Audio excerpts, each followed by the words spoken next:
And just like that, we're live. Very happy to have Mr. Colin Swatton on. Colin, thank you for carving out some time and coming on the show.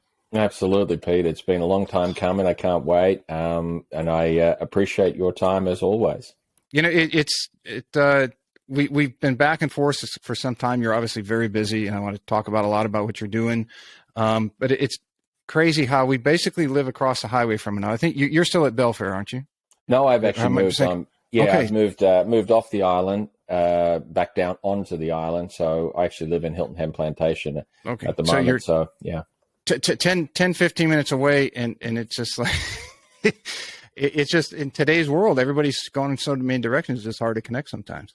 Yeah, absolutely. And that's the difficulty of, people think that the golf industry is small and boutique as much as it is, you can be anywhere in the world and bump into someone and say, hey, I play golf. And they say, hey, do you know Pete Popovich? And the next thing it's all interconnected. But at the same time, too, literally, like you say, we can be 15, 20 minutes away. And I can't remember the last time I physically saw you in person. It's been quite a while. We used to see all the time out at Belfair, when my brother was there and I was practicing there and playing. And now it's just like, especially when you get older, you get tied up or bogged down in what you're doing, and you got to do this thing and that thing. And who was I listening to not long ago? Was it Huberman podcast, or somebody was talking about men once they get to say about late 40s, early 50s, and they usually have worked so much by that point that the human interaction that they have with their buddies, just to get together and go golf or get together and go watch a game and have some beers or whatever,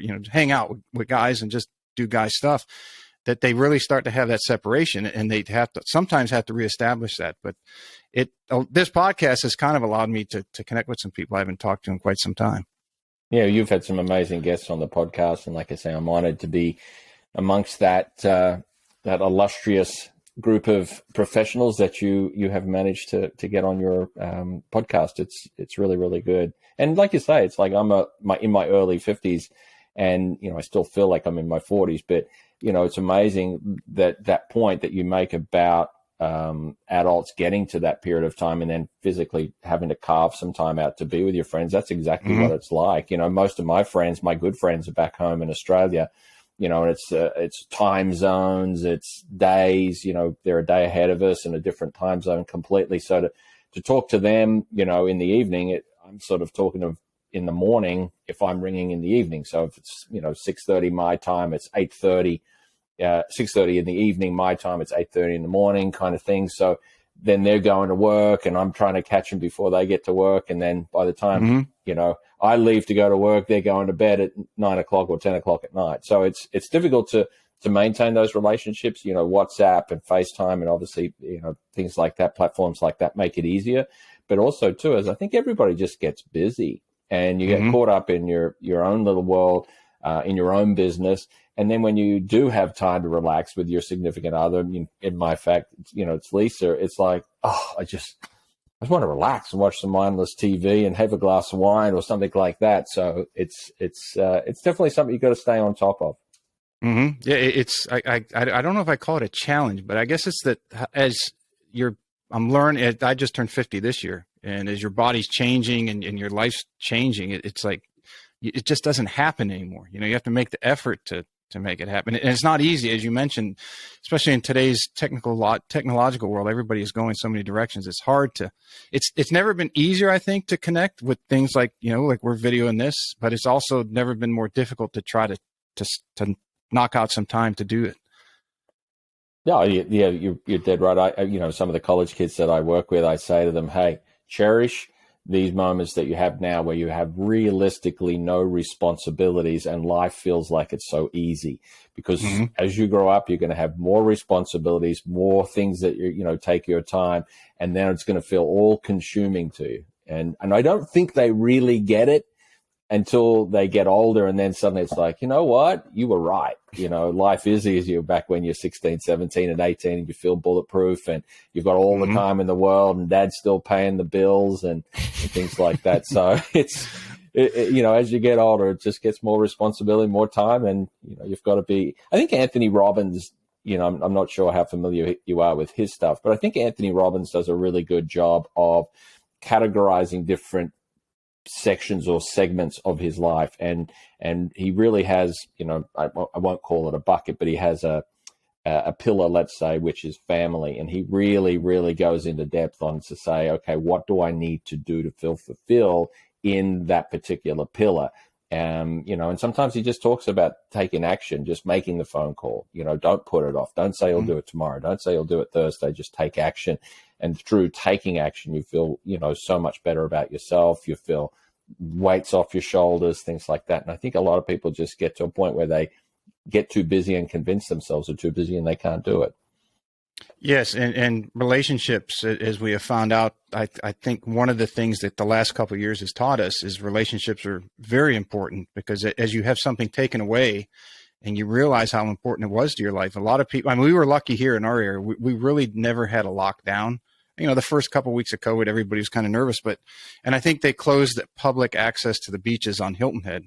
But for the most part, we were playing golf and doing outdoor things and going to the beach. If you had access to a Sea Pines or Palmetto Dunes, or you're in Hilton Head Plantation, you guys have that little beach. We kind of didn't have much of a life interruption compared to other parts of the country. They couldn't do anything. Yeah, I it's funny. I guess I get sort of both sides of the story. Like Australia, my buddies are ringing me in Australia. Is like, oh, you wouldn't believe it. Like we had one case of COVID today, and I'm like, 100,000 people died this week. It's like people just couldn't understand the differences. Australia, it's actually, my mum just got diagnosed with COVID 2 days ago. So it's still prevalent in Australia, and Australia did an incredibly good job of limiting, the amount of people that got COVID. But at the same time, too, it was lockdown, like true lockdown. You couldn't cross borders. You had to have, your vaccination. You had to get a PSR test before you could cross the border. You were only allowed to be across the border for a certain amount of time. So they were truly locked down. And like you said, here, like it was the perfect Hilton Head kind of thing. It was like, we're on an island. As long as we don't allow people onto the island, we'll be okay. Which was the case, but the problem was everybody was like, well, we're on lockdown, we might as well go to Hilton Head Island and have a break. And I know my next door neighbors, they ended up coming down to Hilton Head from up north, and they bought a house, brought their kids down here, worked remotely, fell in love with Hilton Head Island. Now they're my neighbors. But and I guess so many people did that. The housing market's been crazy all over the place. But I think COVID was one of those opportunities where it was almost a forced break and a bit of a reset. And then also, too, is to sort of acknowledge, obviously, a lot of people lost their lives, but, it sort of almost brought people back together and as that community kind of feel.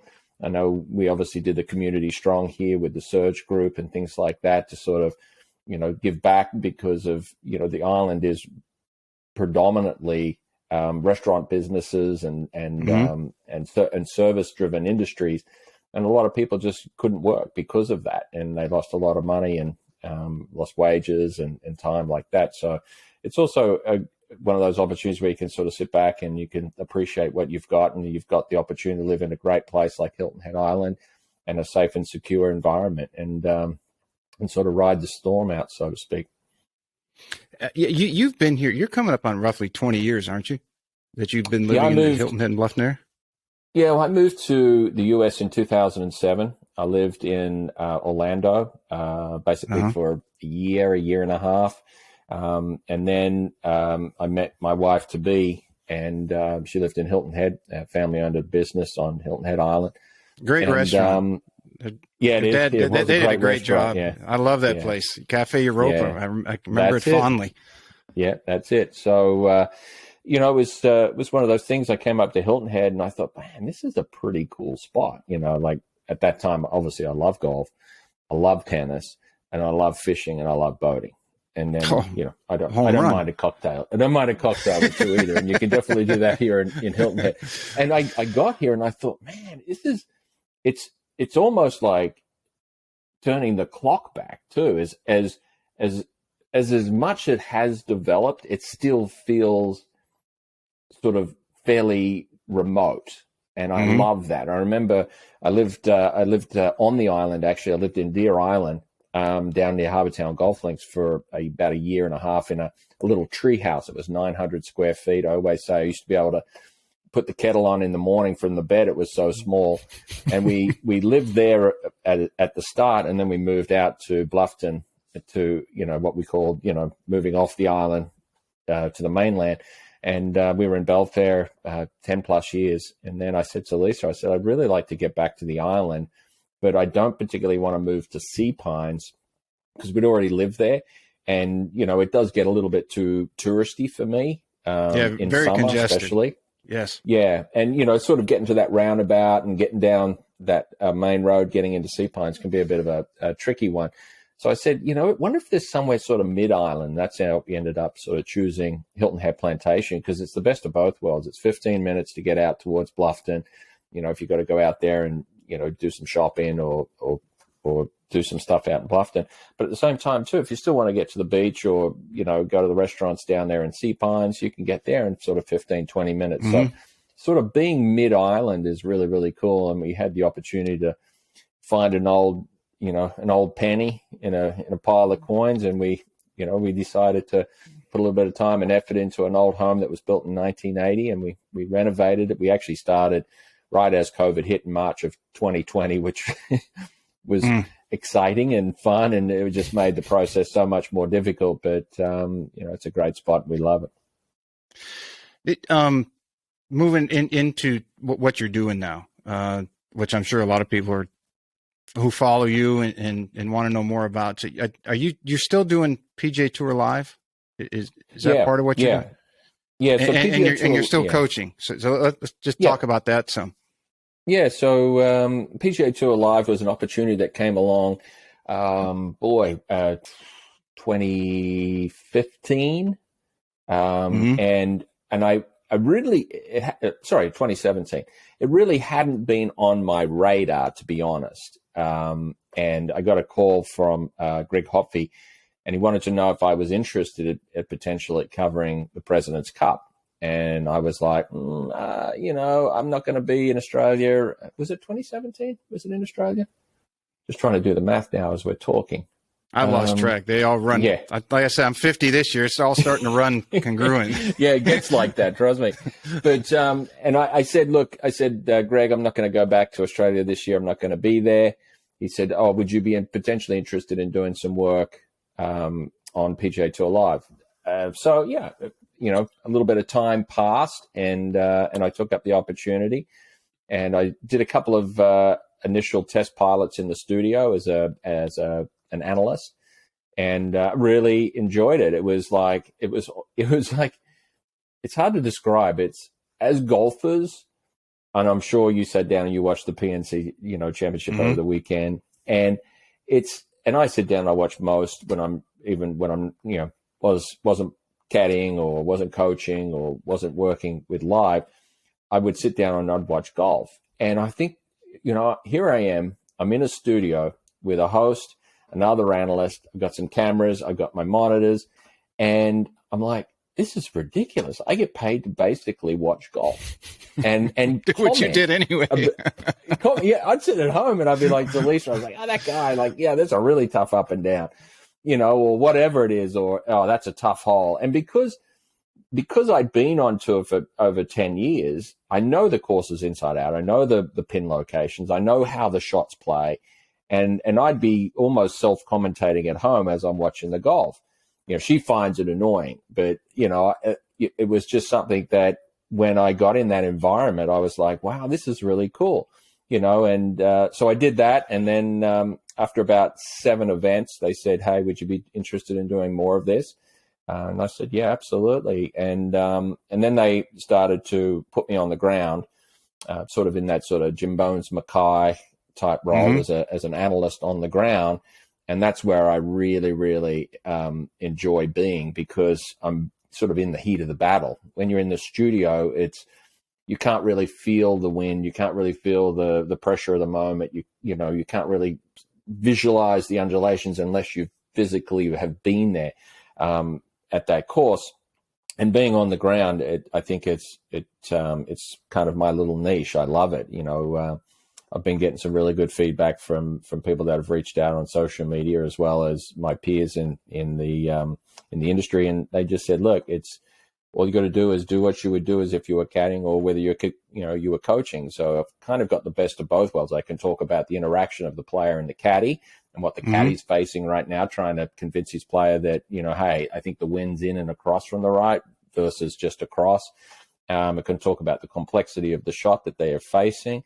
And then also, too, is that if I see something out there where, potentially the player's getting a little stuck, or might be getting out in front of it, or, he looked a little iffy on some tight grass around the greens, then you can sort of comment about potentially technique and how that may have an effect on that. So the PGA Tour Live has now joined forces with ESPN Plus, and what they're trying to do is now bring forward streaming platforms where we do a marquee group, a main feed group, and then we do featured groups, and then we do featured holes. But the idea is to try and get as much live golf as you can. I know as an Aussie, growing up watching Greg Norman playing over here in the US, and, we turn on the TV, even though he was, the best player in the world, sometimes they don't always show who you want to watch. If you want to watch an Ian Baker Finch or someone like that, they don't necessarily show that. So the good thing about this product is that you can go on and you can look at your favorite players, and eventually, no doubt, it will get to that point where the majority of players are actually live. So you'll get to say, hey, as much as I enjoy watching Jordan Spieth and Justin Thomas, I want to go and watch, whoever, and you get the opportunity to do that. And the good thing is you get to watch them every shot, because and I think this is something that I try and also talk to my students about, is it's like the bar isn't here. All you see is the cliff notes of the tournament at the end of the day. You see the highlight reel. You see the 35-foot putt, the 60-yard chip in. You see all of that, but you don't see the mistakes that were made around the green back on 4 or whatever it is. And I think that's the good thing about PGA Tour Live and ESPN Plus, is that they show the whole round. So you get to see these players and the ebbs and flows and the battles that they have with themselves internally from a mental standpoint, but also, too, from a physical standpoint, whether it's, really smoking hot and they're really struggling, with dehydration or trying to stay present, whether it's mental fatigue or something like that. So you really get to see the player play, not just a whole bunch of highlights, because let's be honest, sometimes we turn the TV on and it's, there goes a putt and there goes a chip, and that something's good's going to happen because they're showing it as a highlight. So you could almost call that the chip's going to go in. So it's been really, really interesting. I love the opportunity. I've been grateful for the opportunity that they've given me, and they must like what they're doing, because they renewed me for this year, which is great. So I start in January and work right through. So I'm happy to be a part of that as well. And, and I've maintained, like you say, I've maintained my teaching. When Jason and I decided that enough was enough, and, we took a step back from each other, both as a caddy and also as an instructor, that was an opportunity for me to say, wow, you know what, I really have traveled and spent a lot of time on the road. I was doing 35 weeks a year on the road, because not only was I caddy and instructor for Jason, I was working with other players as well. So in my off weeks, I was going to see them, or they were coming to see me. And it was just one of those things where I was just in a revolving door in the TSA line. And I said to Lisa when I stopped on the bag, I just said, I'd just like to take a break from that world where I don't feel like I'm in the same hotel, the same bed, the same menu, and just at a tour event, just running on the treadmill. So I took a real step back from, sort of being on the road with PGA Tour professionals, because most of them, want you there all week. And the luxury of PGA Tour Live is that, it's fly in, fly out, and you're only there realistically 4 days as opposed to 7. But also, too, is that, I still get to work with in that sort of coaching capacity, be it with, college kids or just general public, and really sort of get back to what I love doing, which is teaching and coaching, but not necessarily at a high level, elite level. So yeah, it gives you some more, I don't want to say balance, but it lets you, as we were talking about silos before, you have multiple. So it's like you don't ever get burned out. That part of the podcast for me has allowed that. I don't have to focus fully on teaching. I can do this and, trying to do the social media stuff. I might be too old for that, but I'm trying to do it regularly as I'm told to do. But it is nice to have different things that you can, when you can set one aside and you're still in the same industry, but something that you really love to do, and you can do it in a different format. So like you said, you can do the announcing, you can do teaching. I have to imagine that when they brought you on with the wide range of perspective that you have, I mean, you're a coach, you've caddied out there and you've done these things. So you have the perspective that hardly anybody else is going to have. I mean, you mentioned Bones. I'm sure Bones knows quite a bit about the golf swing, but he probably doesn't know it to your level. And so I would have to say, for the viewer, you can shed some more light on what's going on, not only what's going on in the relationship between the player and the caddy, but also what's going on maybe in the player's mind. So yeah, they hit a home run, I think, grand slam when they brought you on. Yeah, I've been told that, by my peers is that, you bring so much more to the table than just the ability to be able to call a shot. You're not only have the ability to call a shot, but you have the ability to tell us why that shot potentially had that outcome. And I think that's, I used to listen to a lot of PGA Tour XM radio, and I just loved the way that the guys would describe it. And they were describing it in a certain way to allow you to visualize a picture. And it's the same thing when I do PGA Tour Live, is that I've got to describe the shot to give the viewer the full perspective of what that shot is about. It's like, sometimes TV doesn't do the surrounds of the green justice. It doesn't do how tight the grass is to the ball. So if you can sort of say, well, hey, he's sitting on a super tight lie here. It's back into the green. He's got to come up a fairly steep hill to a green that just runs away from him. You've created the difficulty of the shot, and you've created an expectation with the viewer that, wow, if he chips this to 6 or 8 feet, that'd be a good shot. And then when he chips it to 6 or 8 feet, you could reiterate and say, wow, that was just really a good testament to how tough that shot was. Versus, just sort of saying, hey, he's missed the green here. He's going to try and get it up and down. Looks like he's going to go high. You've created a little bit more of a perspective for the listener and the viewer to sort of say, okay, well, why is this shot a little bit more difficult? Or you might be the opposite and just say, hey, this is a rudimentary up and down from the front of the green here. A lot of green to work with, not a lot of movement left or right. And he should be able to get this close. If he chips it in or gets it close, then there's that expectation. I think people can learn from that, and I think, as a listener or a viewer, if obviously you're a golfer because you're listening to it, you can sort of start to say, wow, what did he do in that situation? Did he open the blade a little bit more, expose a little bit more bounce? And I talk about that because it's about educating people. We all see these good players hit great shots, and that's perfect. That's what they get paid for. And they've learnt that craft for years. But if you can sort of say, really tight lie here against the grain, what a good idea here. You watch him open his club face a little bit. That'll expose a little bit more bounce. He may neutral his hands a little bit, take a little bit of that forward lean out. That's just to safeguard that he's not going to present that leading edge and stub it. And then suddenly that person that's listening is like, wow, I heard my pro talk about that. Or, hey, I might try that. And then they try it, and then potentially it could be good for them. So I think there's commentary. I think there's information, and I try and do it a little bit differently than the cliche, 157 and into the wind and, 20 feet would be a good one. And that's no disrespect. It's just, I think if you can supply a little bit more color, a little bit more depth to what the player is facing, be that either difficult, easy, or medium, then I think you've done a good job in allowing that person to have the most information they can, but they're also going to learn something.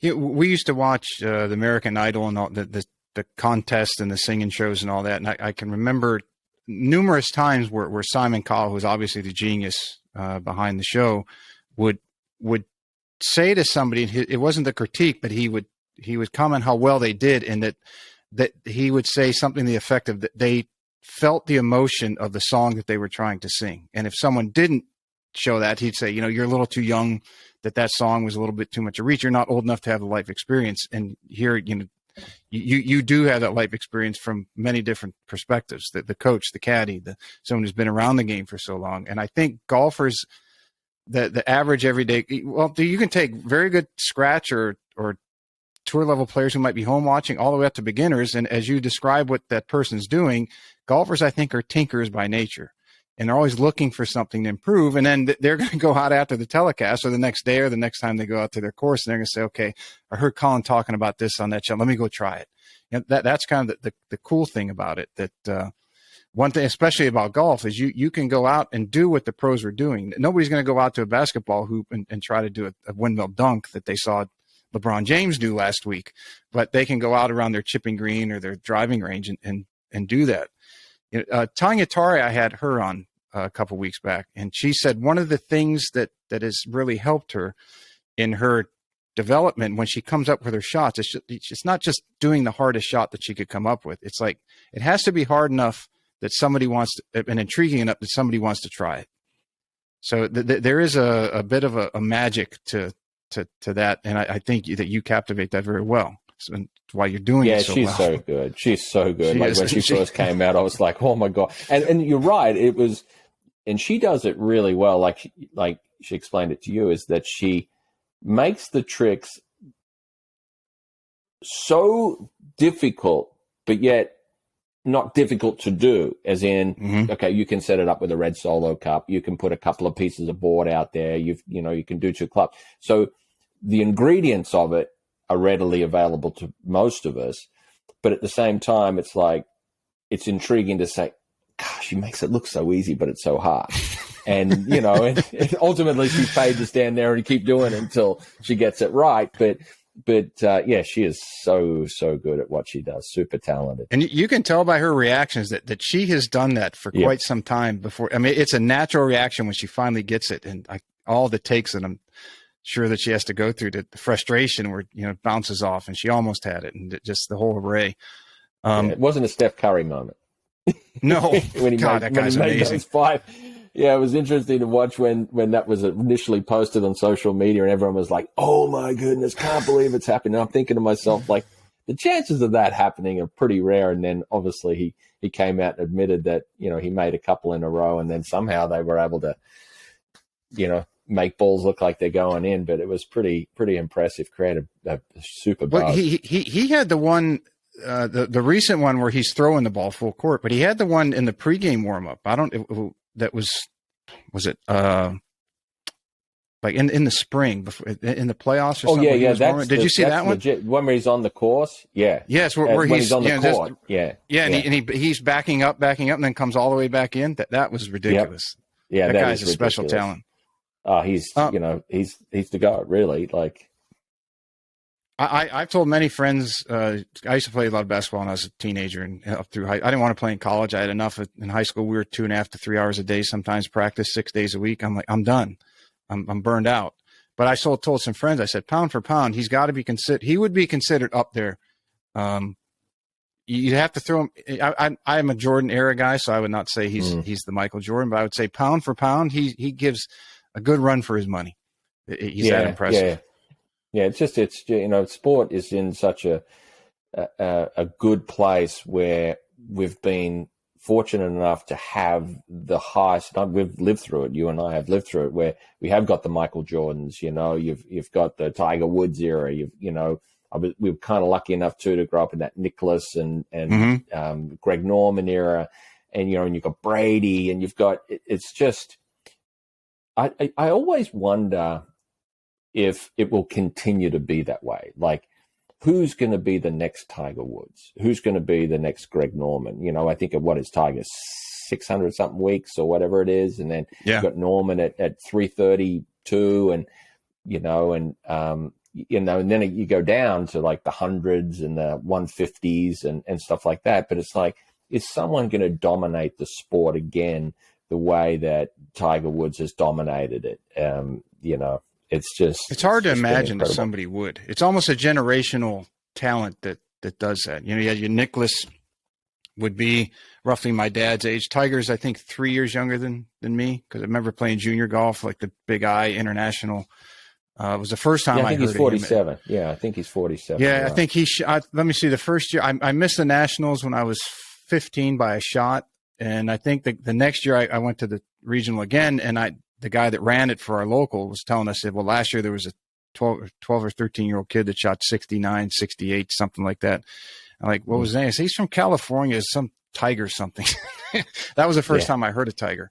That would have been like mid to late 80s. But Wow. yeah, generational. So it'd be interesting. It would, if that's the case, it would be that somebody's going to be coming up in the next 5 to 10 years, maybe that would, or you know, that ballpark that would be the next talent. You know, and you know, and even as we just wrapped up the World Cup, you had Messi doing the things that he's doing in the soccer world. That's just amazing. It's like they keep resetting the bar higher and higher. It's like, where does it stop? That's the thing is, I think with the advent of equipment and information that's available now, it's like, and you know what it's like. You can be on the lesson tee and you'll be saying something to a student, and then they say, hey, you know what? I was on YouTube last night and I was watching a few people and I was listening to this guy's stuff and I was listening to this guy's stuff. And it's, you have to be more on your toes. But as a kid coming through, just the fact that you have, you know, launch monitors, you have putting, you know, tools, you have stuff that you can work on your head with, you know, the information surrounding your body and the way to work on it is so much different. There is so much more technological and informational advice available to people nowadays. It's no wonder they're actually getting better. But, you know, at the same time, I was on Twitter recently, I saved the tweet because I thought I can use that in a slideshow in a presentation or something like that. But there was this kid, I'm not sure if you saw it. He was a kid, and it looked like he was some kind of African country or something like that he was coming from. It's pouring down with rain. He's out playing basketball in what looks like a little sort of a shacky type village thing. And he has tin and boards and all sorts of things set up. And he's doing all these different drills where he can practice, but he's practicing in an environment that is, you know, the floor isn't level and it's bouncing off different rocks and stuff like that. So he's learning to adjust. He's learning to refine his craft given the environment that he's in. And I use that as an example. You know, I was working with a student just this week, good player, good college player, you know, used to be ranked very, very high in the world as an amateur. And he was like, oh, well, the balls at the range weren't great, and this wasn't great, and that wasn't great. And it was too windy. Wind was coming from the wrong direction. I said, just watch this video. You know, watch this guy. And then he's looking at him, he was like, wow, he talked about making the best of your situation. I said, yeah. And I said, don't always look at perfect conditions allow you to do what you need to do. Golf is a game of imperfect. And if you can practice in those imperfect conditions, you'll actually advance and get better quicker rather than, oh, I only practice on a flat lie. I only practice, you know, when the grass is like this. Oh, I never chip on bend. I always, you know, do it on, you know, Bermuda or whatever it is, you know, just learn to be a little bit more flexible and adapt, and you'll get better results. But it was a great tweet that was out. It was really impressive. I think I remember seeing that. Weren't there a few other kids that were with him and just kind of watching him or playing around with him? Yeah, and it was you could see the joy on their face just to be doing what they're doing. Absolutely. And you know, and there's books around like the Talent Code and things like that have their theories surrounding all that sort of stuff. But I think whenever we're given an opportunity, you know, like there's always the old adage, you know, when life gives you lemons, you make lemonade. But I think nowadays it's like, oh, I can't hit balls. I couldn't hit them last night. The TrackMan wasn't running, and I didn't want to send you the report. It's like that was never around when you know we were learning golf, and even the students that I have nowadays and the people that I work with, I'm like, you don't need a TrackMan. TrackMan basically watches the golf ball, even though I'm a TrackMan guy and I love TrackMan, but it's like you have to start watching the golf ball. You know, you have to watch the golf ball, watch what it does. Where does it start? Where does it curve? What was the height? What was the apex? All those sorts of things will then lead you back to what you did. And that's all TrackMan does, is it physically watches the golf ball, then it runs its algorithms and says, this is what must have happened. And it basically guesses, but it makes a very educated guess on what happened. It's the same thing. And I think I see so many kids, you know, on the range. There was one posted just yesterday of Golf Australia in Australia, which is our national program. And it was like a TrackMan behind every single student, which is great if you're teaching and you're working on something in particular. But it's like, hey, educate these kids. You know, when they hit it, they're already looking down at their phone or at their tablet trying to figure out what happened rather than actually watching the ball. Like, I spend half my day teaching them, keep watching it. Watch what it does. Where did it go? And then try and say, okay, why do you think it happened? Because I think if they understand the why something happened, then they're able to make the adjustments. But if they just simply say, oh, yeah, that one really hooked across the target, it's like, okay, well, why? Did it start online? Well, it started at the target. Okay, well, what did it do if it started at the target, moved over here? You know, and then you can start to really understand, you know, the face and path relationships and things like that. But, you know, golf technique and golf coaching and golf training has definitely changed over the 35, 37 years I've been doing it. I mean, yeah, I remember as a kid growing up when I would play, and I was a good junior for our area. It's kind of what got me going down the path. There's someone stuck in my head. They said, you could probably play this at a high level if you pursued it. And I was like, yeah, okay, whatever. I just do it for fun. But when I did start to play in tournaments, you know, I grew up in Michigan, and I would go to, usually after the Masters was when it would finally get warm enough to actually want to go out and hit some. But I would go and until I started to hit ball, as soon as I could hit the ball solid, find the center of the face again, I wouldn't go to the range anymore. I just go to the course. And then I think as I progressed, and then, you know, that era was video.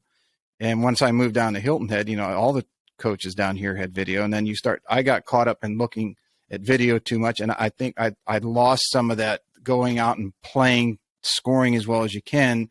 And if I didn't play well for back then, it would be a couple rounds. Then I'd go back and say, look, can we look at it on video? Which if you have the coach that knows what they're doing, that they can direct you. And well, let's talk about what happened.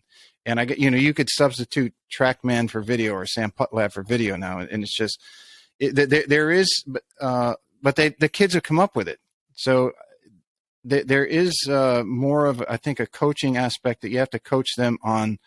Let's not rely on the technology as much so that you don't get caught up in that. I saw a lot of that at the IJGA Academy, and all those kids were playing swing. I mean, that was really tough to watch some of those kids who were very good talent. And they would start playing swing. I think, like, we're all teachers and we all teach the game. But I also look at it and say that we're educators. And it's your job not only to teach someone what to do, but to educate them on what they're doing, why you're giving them the information that you are, so that they have more ownership of it. You know, when I get to a certain level in my coaching at a certain level, whether it's a beginner, it's an intermediate, advanced player, collegiate, or a PGA Tour player, I say my biggest compliment will be the fact when I become redundant, because I've done my job in educating you. And realistically, if I was a doctor and I had an intern, eventually that intern would learn all the different things about surgery, and he would be able to, you know, potentially replace me as that surgeon.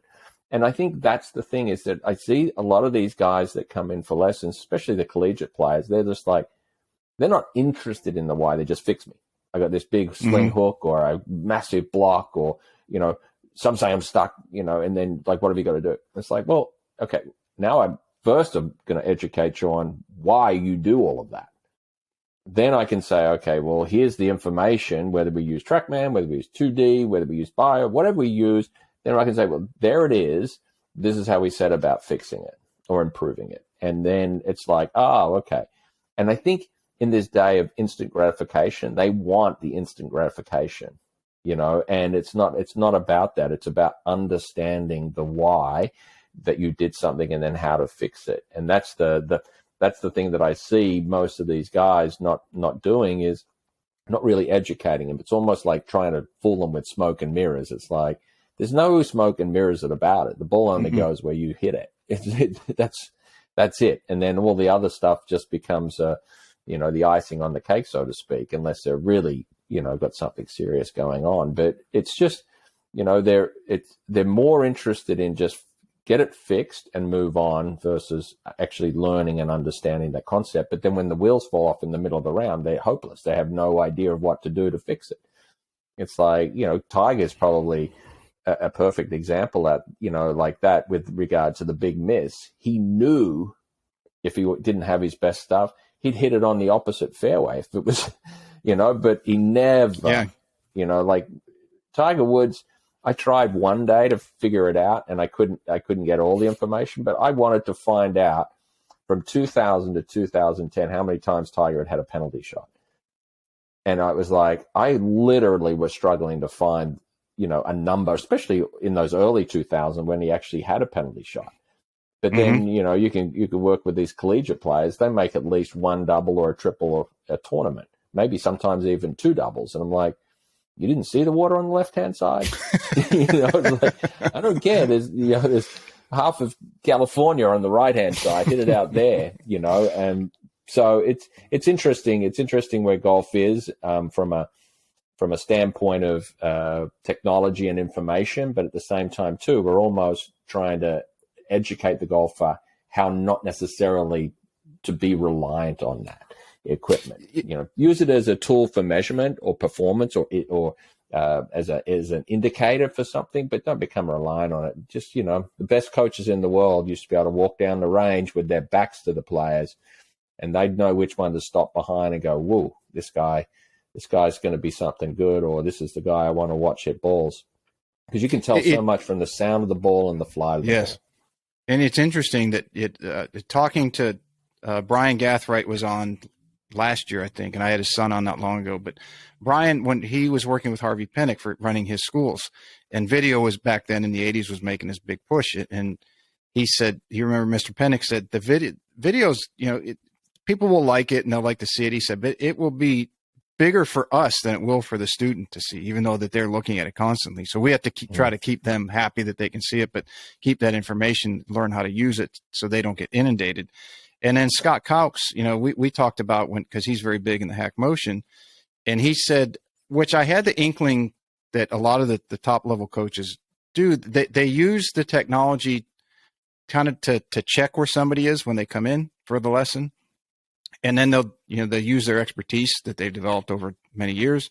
And then they'll use the technology to recheck to see if what they applied was working. And I think a lot of young coaches today are going right to the numbers and, let's do this. And they're as bad as the players sometimes. The player will hit a shot and they'll all look down at the monitor. Yeah. It's like, no, that's not how you do it. Yeah. Yeah. And that you're dead right. I try, I like technology and I like using technology, but I use technology basically as a KPI, as a performance indicator, as a bookmark, as a reference.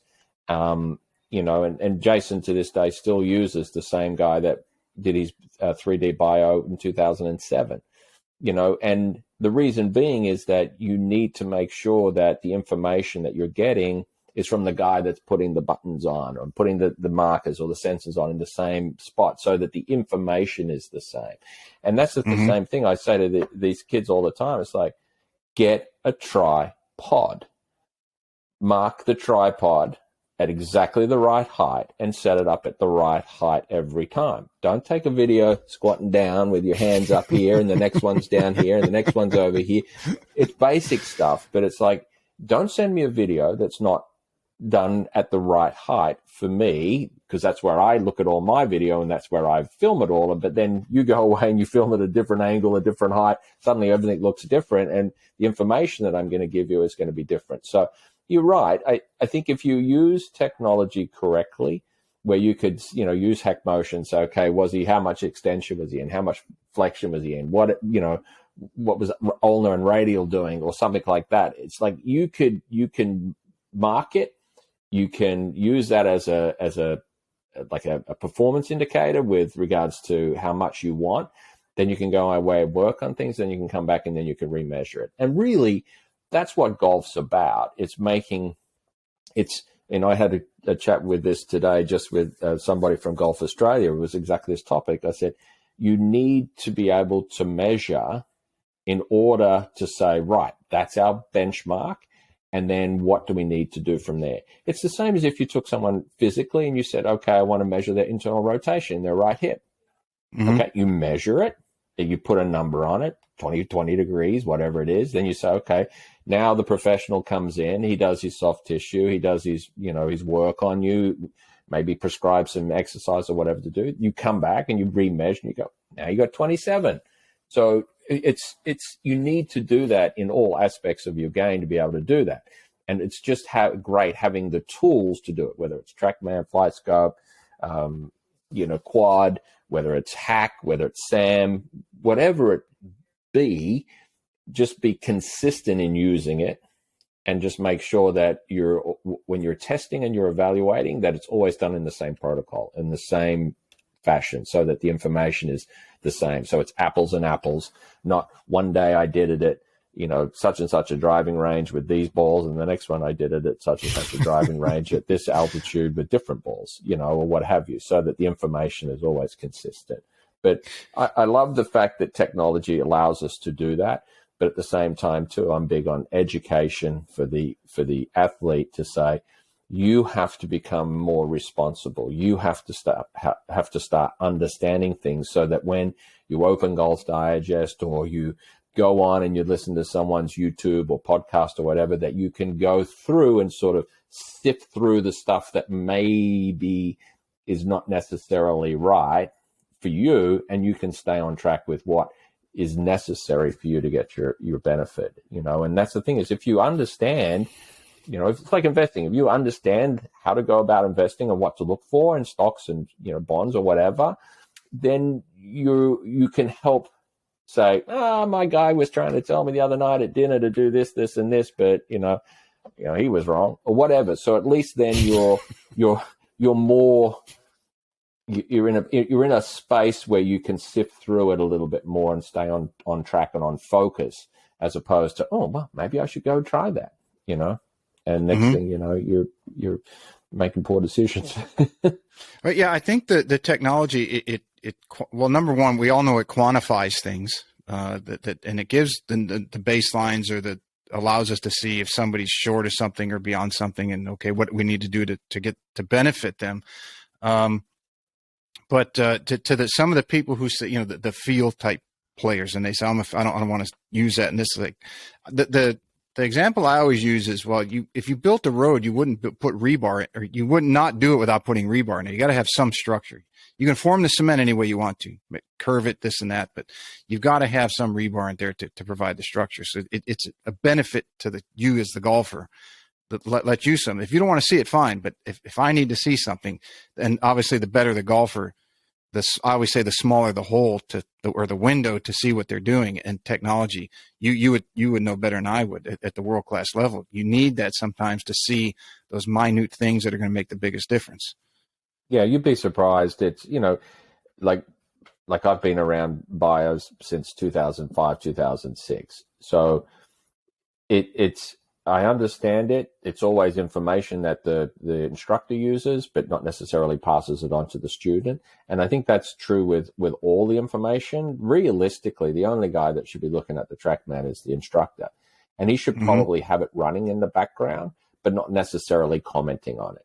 And the thing is, unless, of course, you're working on something particular, that's where, sometimes it's good. And to give you that example, I remember caddying for Jason early. This might have been, I don't know, 2011, 2012 or something like that.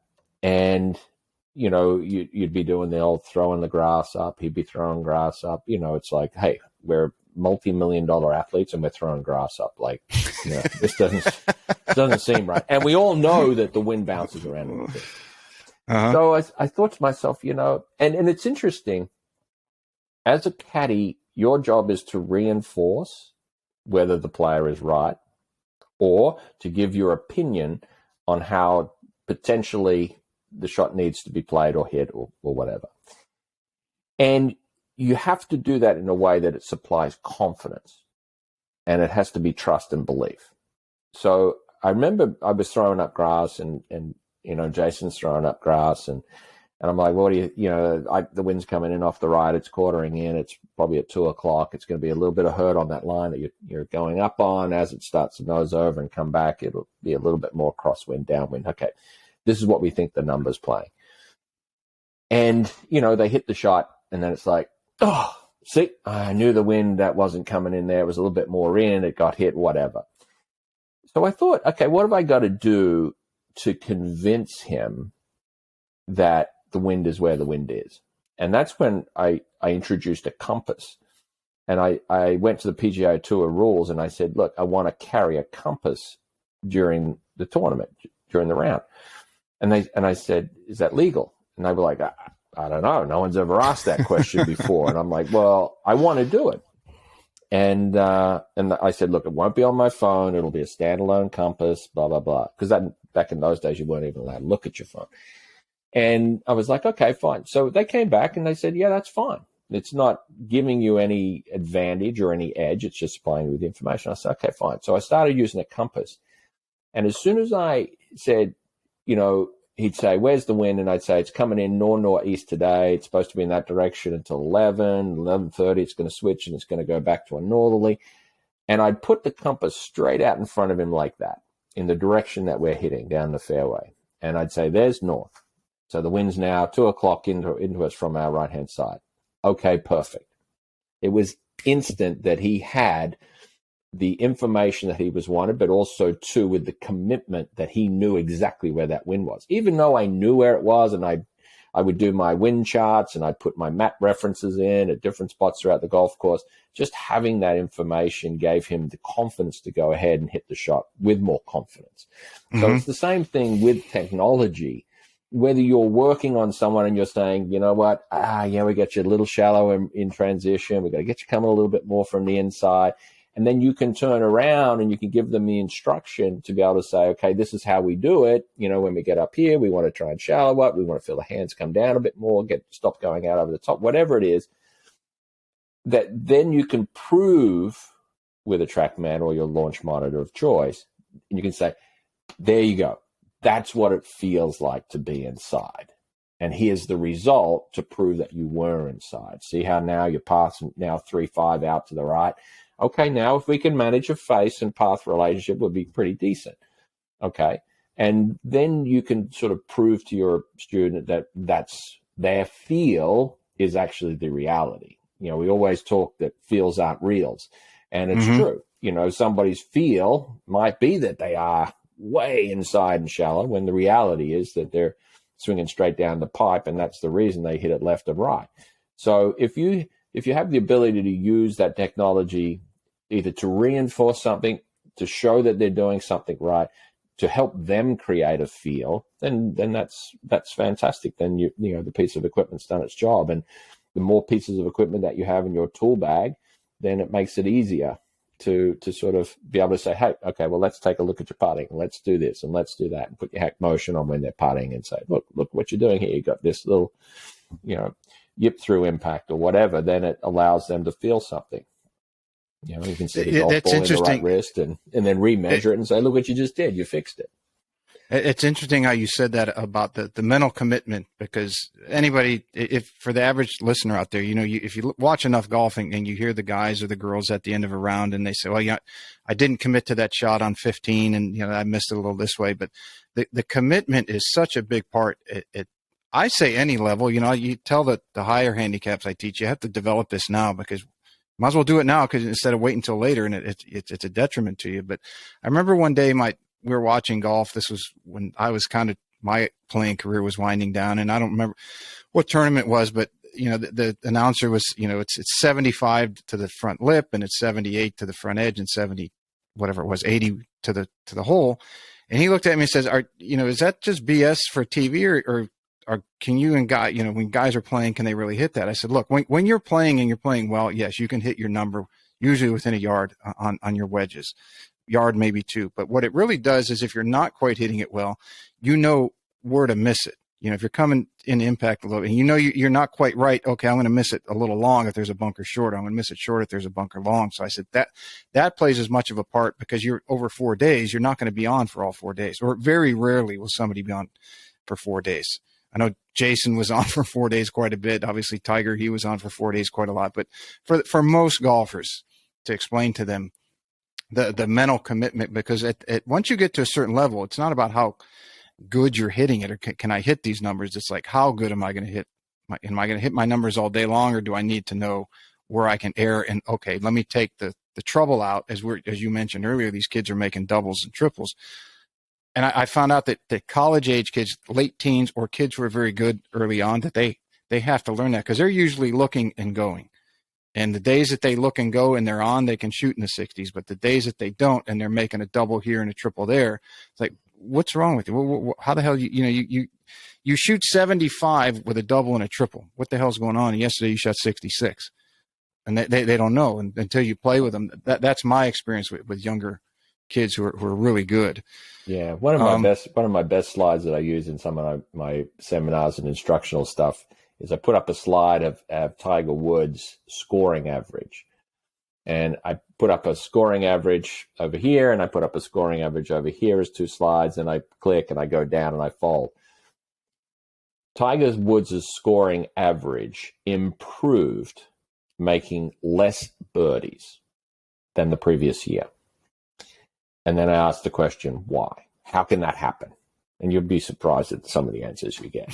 But the reality is he made less mistakes. He made less bogeys.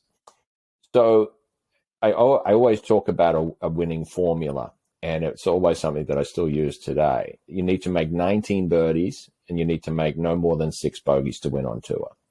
And while that's an average, you know, some weeks it's a little more, some weeks it's a little less, depending on the golf course. That's a mean average. So when you're sitting there with a college player that's making 22 birdies in 3 days and finishing 5th, you're saying, okay, let's look at your doubles, let's look at your triples, and let's look at how many bogeys you're making and why are you making it.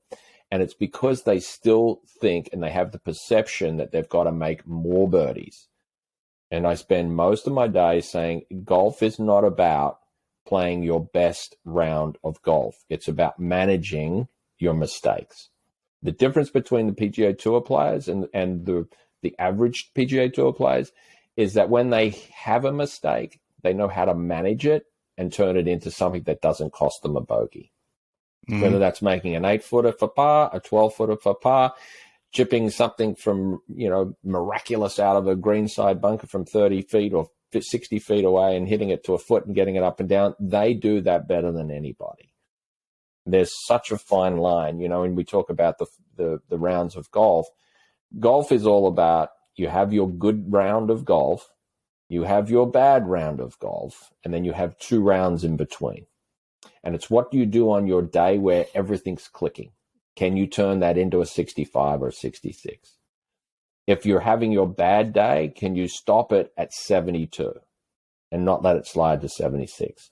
And on the 2 days in between, can you manage to shoot around par? That's either going to be the day that, and I always describe it as the day where your swing feels crap and you score okay. And then it's going to be the day where your swing feels good and you just score bad. So somewhere on those 2 days, you've got to squeak out par. And then on the day where you're playing really, really bad, you've got to try and get it back to even. And on the day that you have everything clicking and just holing putts and I'm stiffing it and everything else, they're the days that you've got to be able to go low. And if you manage to do that, you'll play well the majority of the time. But when you actually speak to these players and you say, go through your round and tell me which round it was today, they go, oh, today I just had no clue where the ball was going. I got frustrated. I did this. I tried to fix it mid-round, and suddenly, what'd you shoot? 76. Yeah, okay. Well, that's not going to work on the PGA Tour. You got to try and get down to 71 at worst. So it's interesting. There's so many different levels and facets and informations, but it's like you say, you've got to constantly put it in perspective. I did a player and caddie school with another professional where we bring in the player and his caddy for the week, and we basically spend a week we did this one at Shadow Creek, and we had I think 5 or 6 different players and their caddies. So there was like 10 or 12 of us at the seminar for the week. We take them out on the golf course and we talk to them I talk to them as a caddy. We also look at the players with regards to statistics and course management and, playing to your strengths and negotiating weaknesses and all that sort of stuff. And we put it all together, and it was interesting. There was 2 players that were on the Corn Ferry Tour that went to that, and then subsequently have gone on to the PGA Tour, and one of them in particular is playing extremely well. And it was interesting that person then comes up and basically was like, all I had to figure out was that I didn't need to make 30 birdies a week. That all I had to do was make less than 8 bogeys. Now, this is a guy that was averaging 12-plus bogeys on the Nationwide Tour, or the Corn Ferry Tour, as they call it now. And then his goal was basically to make less bogeys and still just do what he's doing. And as soon as he changed that mindset to say, okay, well, realistically, I've got to go out and only make, 8 bogeys in a 4 rounds of golf. That's 2 a day. Some days I don't make any. Okay, well, now you got another 2 up your sleeve in case tomorrow's your day where you don't have your best and you're trying to figure something out. But at the same time, he really started to grasp that it's not about how many good shots you hit. It's about how many poor ones you don't, and how you can manage those poor ones and not allow them to become doubles or not allow them to become triples, but just a bogey. Bogey's fine. I think there was a period of time on the PGA Tour where if you made a double bogey, it was almost impossible to win. Almost impossible. The winners, I think there was a few. I maintained my own statistics out there for about 10 years. And during that 10-year period, there was only 2 occasions where the guy had made a double and won the event. So literally playing 45 events a year. So you can do the math on that. With 450 attempts, you can make 1 double and you lessen your chances of winning. So that's really what you've got to try and understand, is that, by understanding what the game is truly about, you can actually then start to take it back and sort of say, okay, well, what do I need to do in order to play well and perform well? And, for him, it was just understanding that, we're not trying to get really, really good here. We're just trying to get you better. I think, Scott Fawcett and his decade system have shed a lot of light on that. And I think Lou Stagner, talking to him 2 weeks ago when I had him on, that they're showing people at all levels, tour level to average Joe. The average Joe's, because as we talked earlier, they're seeing the players on TV who are making their 30-footers, who aren't missing inside of 8 feet, and they're on for the week, but they're not seeing the people who are struggling to make the cut, which is obviously half the field. That's the thing, is like, guys like Scott. I've spent a lot of time around Scott. He's a super smart guy, and the decade system is very, very good. If you ask Scott, he'll convince you that it's very good. He loves his product, and so he should. He spent a lot of time on it. Mathematically, it's something that mathematically is correct. Lou's, obviously they were together for a period of time there, and then Lou's doing his thing too with Arcos. All his information is based on Arcos, so he's got a catalog of thousands and thousands and thousands of shots that have been struck by players of all abilities. So therefore, I think he said he's pushing 700 million shots between his access to shot link. Absolutely. That's amazing. It's like, that's the thing, is that, I've spent a lot of time around Mark Brody. I was very, very fortunate to probably first meet Mark in around about 2011, 2012. And, this is before he'd even figured out strokes gained. And, he would sort of walk rounds with us, and he'd sort of say, what do you think about this hole for Jason? And I'd say, I'm going to get him to hit 3-wood here, or I'm going to get him to hit 2-iron here, or whatever. And he'd be like, and I'd say, based on, everything that he does on this particular hole, this is the way he plays the hole best. And And he'd be like, oh, and then I'd showed him what I did for, with my statistics, and as archaic as it was on spreadsheets with Excel and everything else, it still provided me more of an insight, so that when I was giving advice, it was advice, based on factual information as opposed to, my belief or what have you. Mm-hmm. So, guys like Scott and Lou and Mark have really transformed the game to where you can start to really understand how the game is played at the highest level, and to why players are potentially using the clubs that they're using, or taking the strategy that they're using. The old adage, the closer you are to the green, the better, your chances of getting it closer are. Well, it's true. But, there's also, different things, whereas that may be based on a huge sample size. For me, I was more interested in what does my client need to do. And even though if you're closer to the green, statistically, based on the huge sample size, the 700 million shots or whatever it is, that might be the case. If that person's weakness is that area, then he's not going to hit it to the proximity that he needs to hit it to capitalize on birdie. So if you knew that, you can make it more boutique and personalized to your person. And that's where I think, maintaining statistics, using tools like ARCOS and things like that are vital for coaches, but also vital for the player, because the player can then look at that data, and then when the coach says, hey, when you hit it in the trees, I want you to chip it out to 100. That's been the number for years. The layup number's 100. I don't know who invented 100, but obviously a guy that was really good from 100. But, if you're not good from 100, and the statistics are there to base it on that, then you can work out what number is your number. I had, a young kid, college player in here last week. We were doing some stuff on TrackMan. I'm not sure if you've been privy to the new test center, but man, what they're doing on TrackMan is incredible with regards to the new practice protocols and stuff like that. And we were doing some of that stuff on the beta testing with him. And at the end of it, when I showed him the data, he was like, oh my gosh, I can't believe I've been doing that. And I was like, what? And he goes, I've been trying to lay up to 90 because my dad said I'm really good from 90. And I said, you suck at 90. And he goes, yeah, I know. I need to be at 65. Like, it was night and day. Like the proximity to the pin, the shot pattern, the scatter pattern, everything was so much better in that earlier range than it was from 90 to 95 or whatever we put in as parameters. I can't remember exactly what it was, 90 to 100 or 90 to 95. But once he saw it, it was his idea. I'm going to lay up to 65. And we had the data to prove that that was the case, as opposed to having an opinion of where he should lay up to.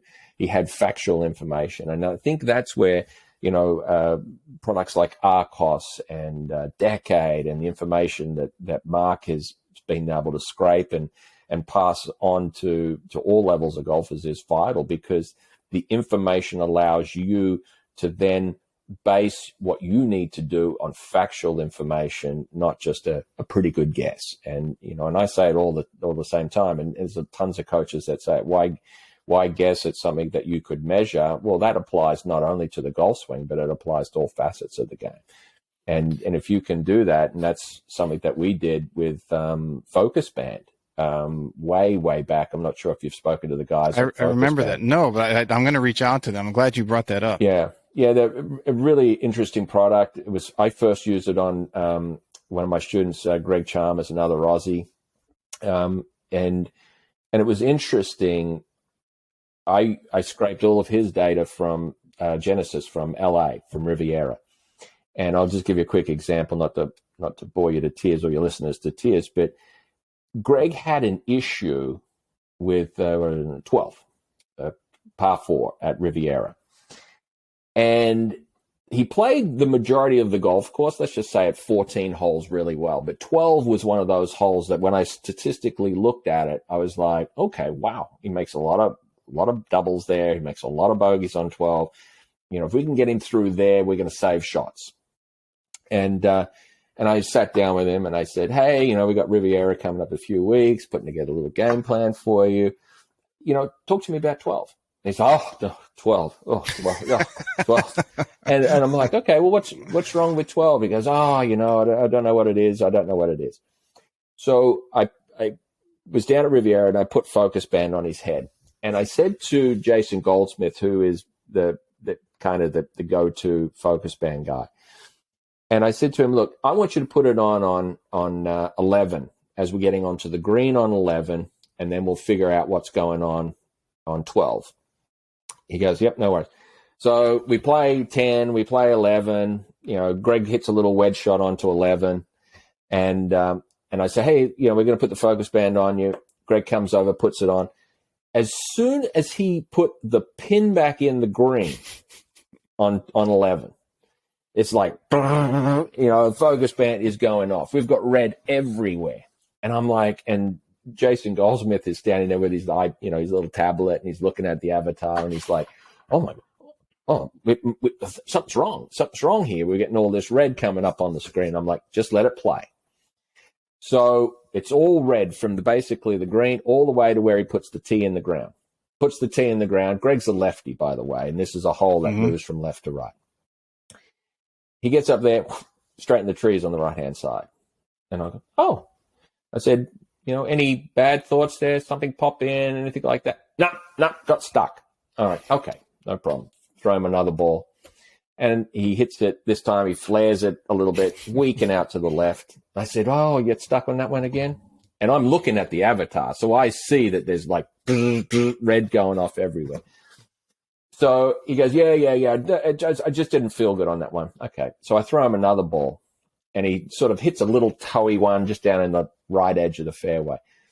And I said, Greg, what is it about this hole? Is there something about this hole that potentially would make you feel uncomfortable? And he's like, no, they were just 3 bad swings. And I said, okay. I said, well, look, you seem to make 1 bad swing every day you play this hole. Every year you play this golf course. I said, there's got to be something about this hole that is presenting a little bit of a challenge for you. He goes, well, what do you think, Swatto? He says, look at the out of bounds down on the left-hand side. And I'm like, I've walked around Riviera maybe, 10 years. And I've never seen out of bounds on that hole because it's so far left that it's not even a thought for a right-handed player. But obviously being left-handed, standing on the tee box, when he looks up, that's all he can see is these white stakes down the left-hand side of the tee box, gets scared of them, and then snipes it into the right trees. And so I said, thank you. All right. Now I can give you advice to make you feel less uncomfortable. So he goes, okay. So I said, march all the way over here to the far left-hand side of the tee box. And he goes, and this is a guy that's, won 2 Australian Opens, a PGA Championship. Hell of a golfer. Great golfer. Great player, been on tour forever, maintained his card. I said, just walk over here and put your peg in right next to the block on the left-hand side of the tee. He walks over, he puts it in there, and Jason Goldsmith's looking at the avatar on his iPad. Green. And I said, you feel good over here, Greg? He's like, yeah, okay. Swings.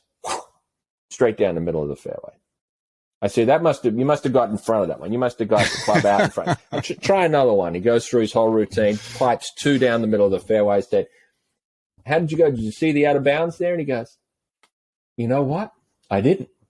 And simply just shifting his focus this way a little bit more down the fairway and not having his focus from the far right side of the tee box looking at the out of bounds enabled him to change his perspective, to change his focus, and to execute a shot with more confidence. And I would never have got to that place as a coach if I didn't, A, have all of the data there to say this is a hole that potentially causes him a problem, B, having a piece of equipment that can measure that, to ask a question to get an answer to allow me to give advice on instruction as to what he should do. As simple as it was like any coach would have done that. But then allow that player to have the confidence and the commitment to go ahead and hit it, and then show them the two avatars and say, hey, this is what you look like when you were walking off the green from 11 to 12 tee because you were so worried about the tee shot.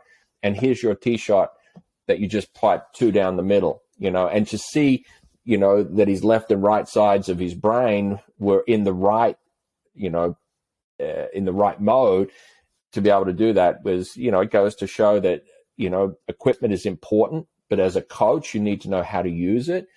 And, and if you use it correctly, you can have some really good results. So that was just a quick example of exactly what we've been talking about today, which is, technology, how to use it, and also too reinforces the fact there that statistics are important. And I try and get these kids to maintain statistics all the time. It's like asking them to give you a kidney. It's like, can't somebody do that for me? I was like, yeah, if you're on the PGA Tour and you pay them a lot of money, they'll do it. But right now, you're in college and you need to do it yourself. And if they can see the advantage of it, and this is something that I say to the college coaches all the time, it's like, don't tell them to do it.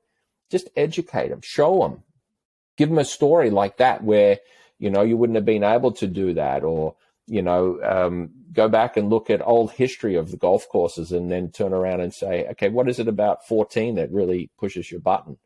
And if they can really see that they haven't played a string of holes or a series of holes, well, then you've won them. Because I'll ask the question, they'll say, why do you think I play that hole so bad? It's like, okay, well, let's try and figure it out together. Let's see if it's a strategy thing, or let's see if it's a focus, or let's see if it's something out there that doesn't suit you, whether it's the shape of the hole, the way that the tee box sits, or, bunkers out on the fairway, whatever it is, we can figure it out and then try and help you make less bogeys. And that's the name of the game. I think players at that level, or any kid that's successful, whether it's junior golf, collegiate, playing professional, or the world class, they have a determination to succeed.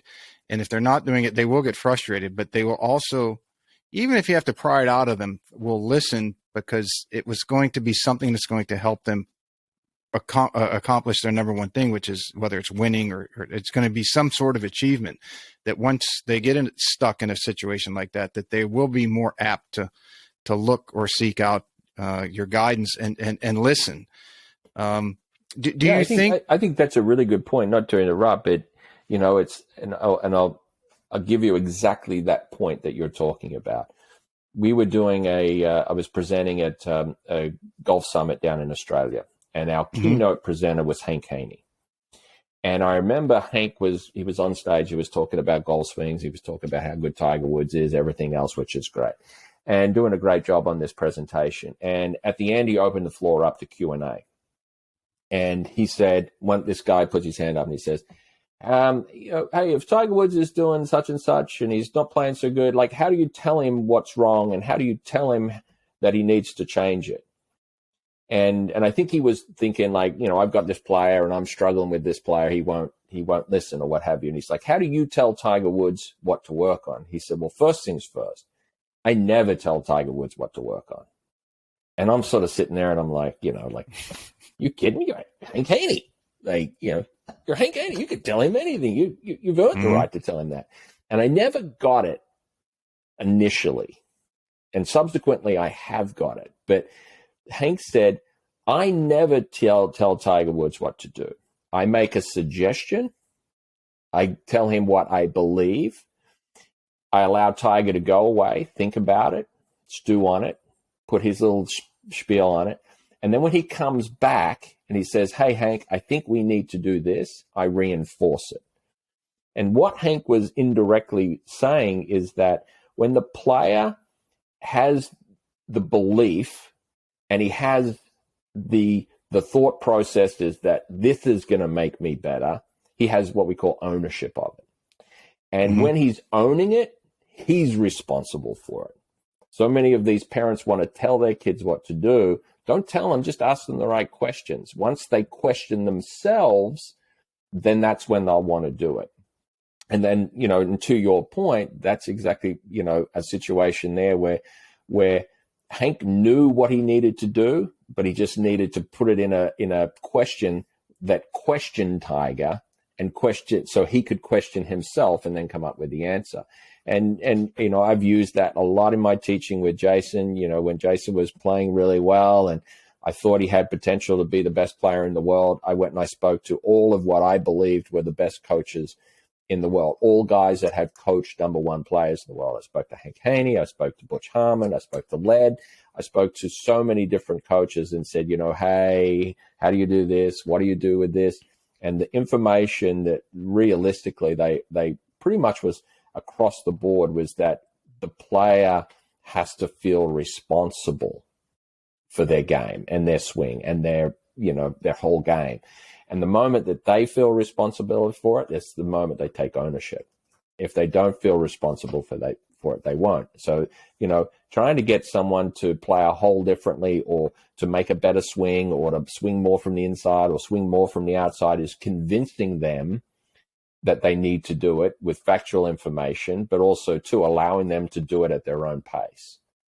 So many times I'd hear Jason say to me, it's like, I didn't really understand that when you told me, but now I understand it and I'm good and they can move on. Now that can sometimes happen really quickly in a day or two or a week. Sometimes it takes them a little longer, but it doesn't mean they're slow learners. It just means that they can't necessarily process it, or maybe we haven't even communicated it correctly to them. But allowing them to have information for them to make a better decision allows them to own the decision. And when they own it, they're committed to it.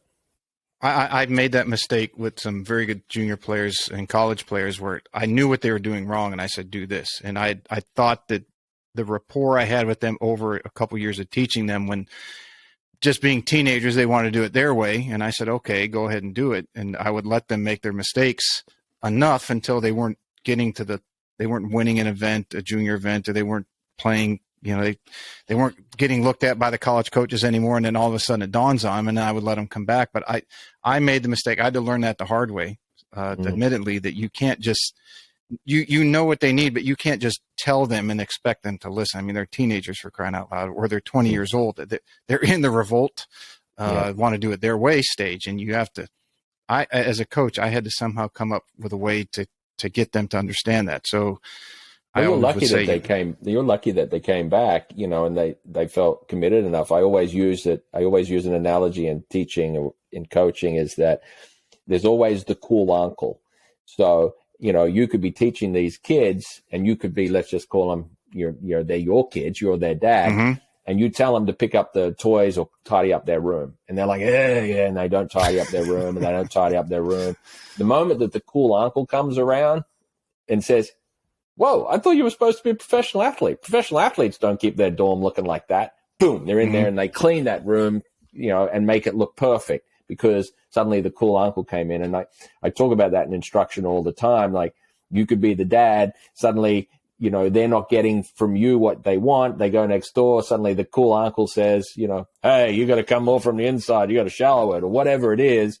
And suddenly they're like, yeah, that's what it was, and stuff like that. It's the information and the message that's being given across the board, no doubt, is equally the same. It's just that each coach puts it in a different tone, a different reflection, a different inflection, whatever it is. Mm-hmm. But we're all trying to do the same thing, get control over the golf ball. But, how we do that, whether they're in extension, whether they're in flexion, whether they don't early extend, whether they do early extend, whatever it is, whether they swing left, swing right, it doesn't matter. We're all trying to get them to play better golf. And it's not about who's the smartest in the room. It's who gets the best results and gets the best results for their student. And whether that's good information, bad information, or indifferent information, doesn't matter. I've seen some great players come from poor coaching. I've seen some poor players come from really good coaching. It's not necessarily being right and saying that I'm right. It's saying, how do I put it in a manner that makes sense to the player? Don't come and look at the Mona Lisa halfway through painting it and expect to see like a masterpiece. And so many coaches do that. They see someone on the range working on something and say, oh yeah, that's poor information. They're killing that student or whatever. It's like, well, hang on. You don't know. They're probably trying to get from A to B, and they're probably somewhere along the alphabet, but they just haven't been able to put all the finishing touches to it. Go and ask them and say, hey, what are you working on, and where ultimately do you want to be at the end of it? I had one after he finally listened, was in his putting, and he admitted at the end, he said, I hate when you're always right. Now, he was laughing and he was jokingly saying it, but he knew it all along, but it took 3 weeks to get him, I think playing 2 junior tournaments where he played absolutely terrible, where he should have probably won, and he came in maybe middle of the pack. And then he finally came and said, okay, what I said, remember when we talked about this? I didn't beat him up. I mean, I had learned enough about coaching by then not to just say, hey, I'm right, you're wrong. And he said, I hate when you're always right. I said, well, you should be happy when I am, because you're the beneficiary of, if I'm right. If I'm wrong, I'll take the ownership of it. And you can blame me for not playing well. I'm just going to spin my computer around here. It's just, you're good. What would be, as you mentioned the story when you were with Jason and used the compass, was there another thing? Because getting to number one, I mean, you have making the tour, you have being the upper echelon on the PGA Tour, and then you have becoming number one in the world on the PGA Tour.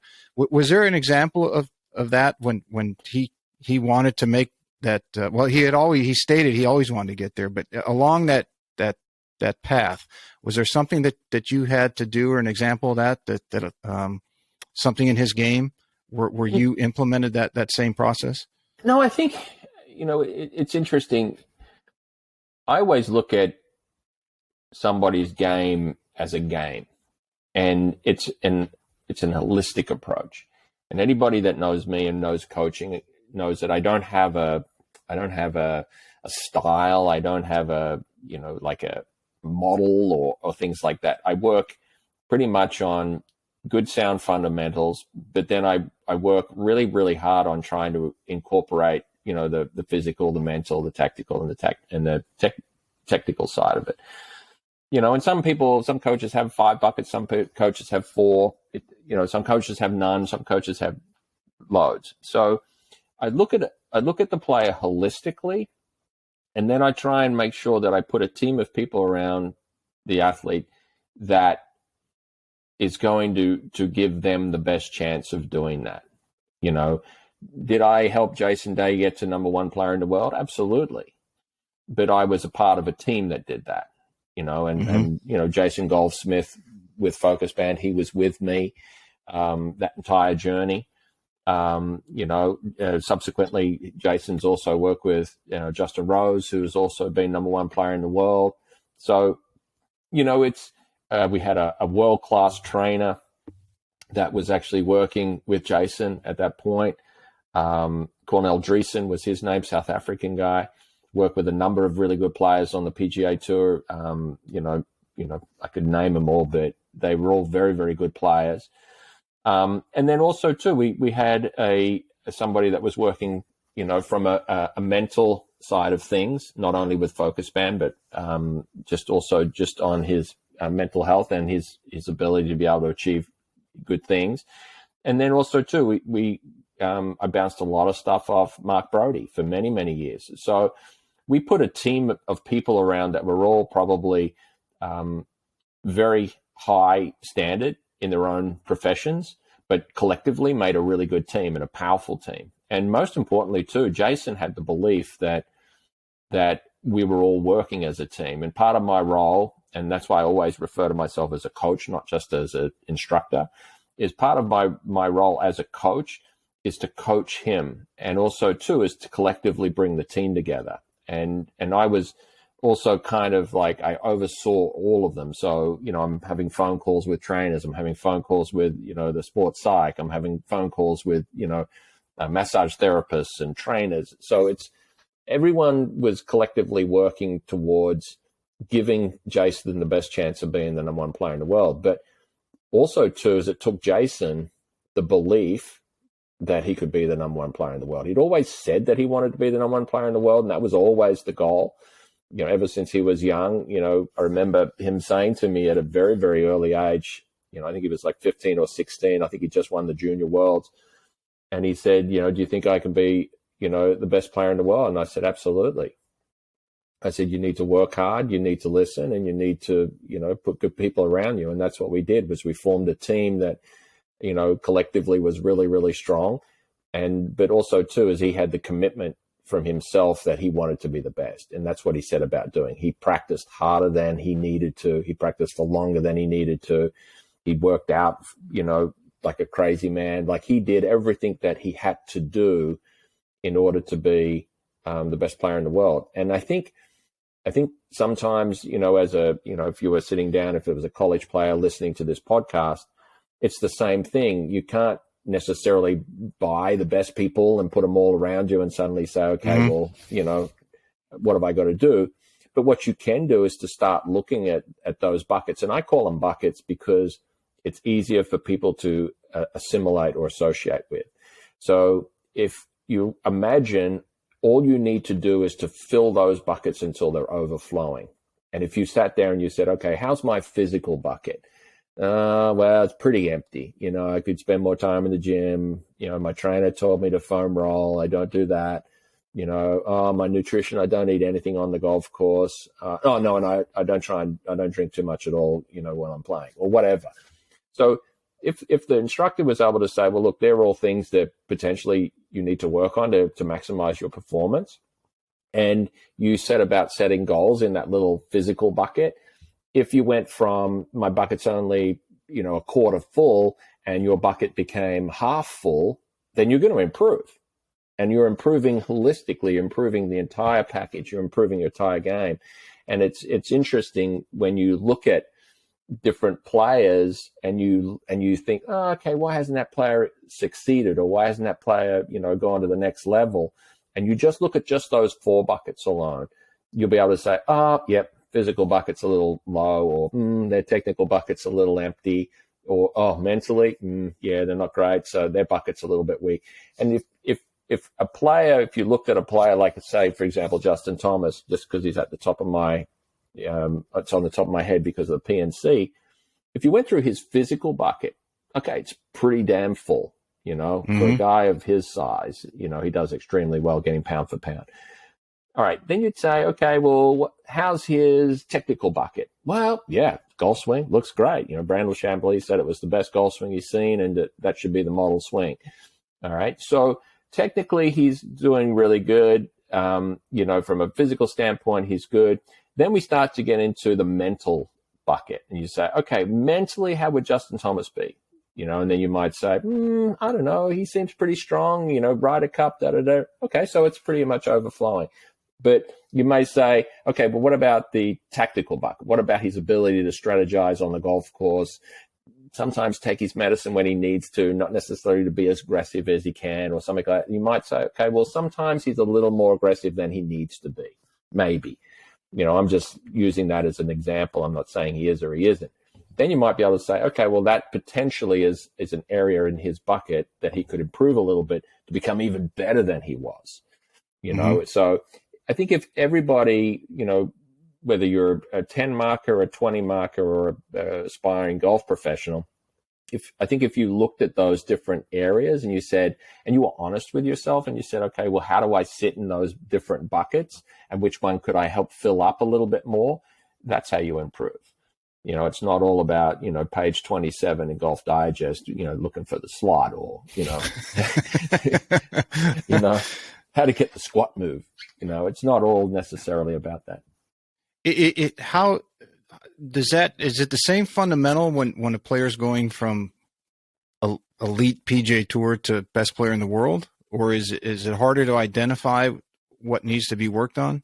How does that work? Because you were a part of that, and there's not a whole lot of people walking on the planet who have done that as a coach and being in the middle of it. Yeah, it's a good point. Jace was 12 when he started with me.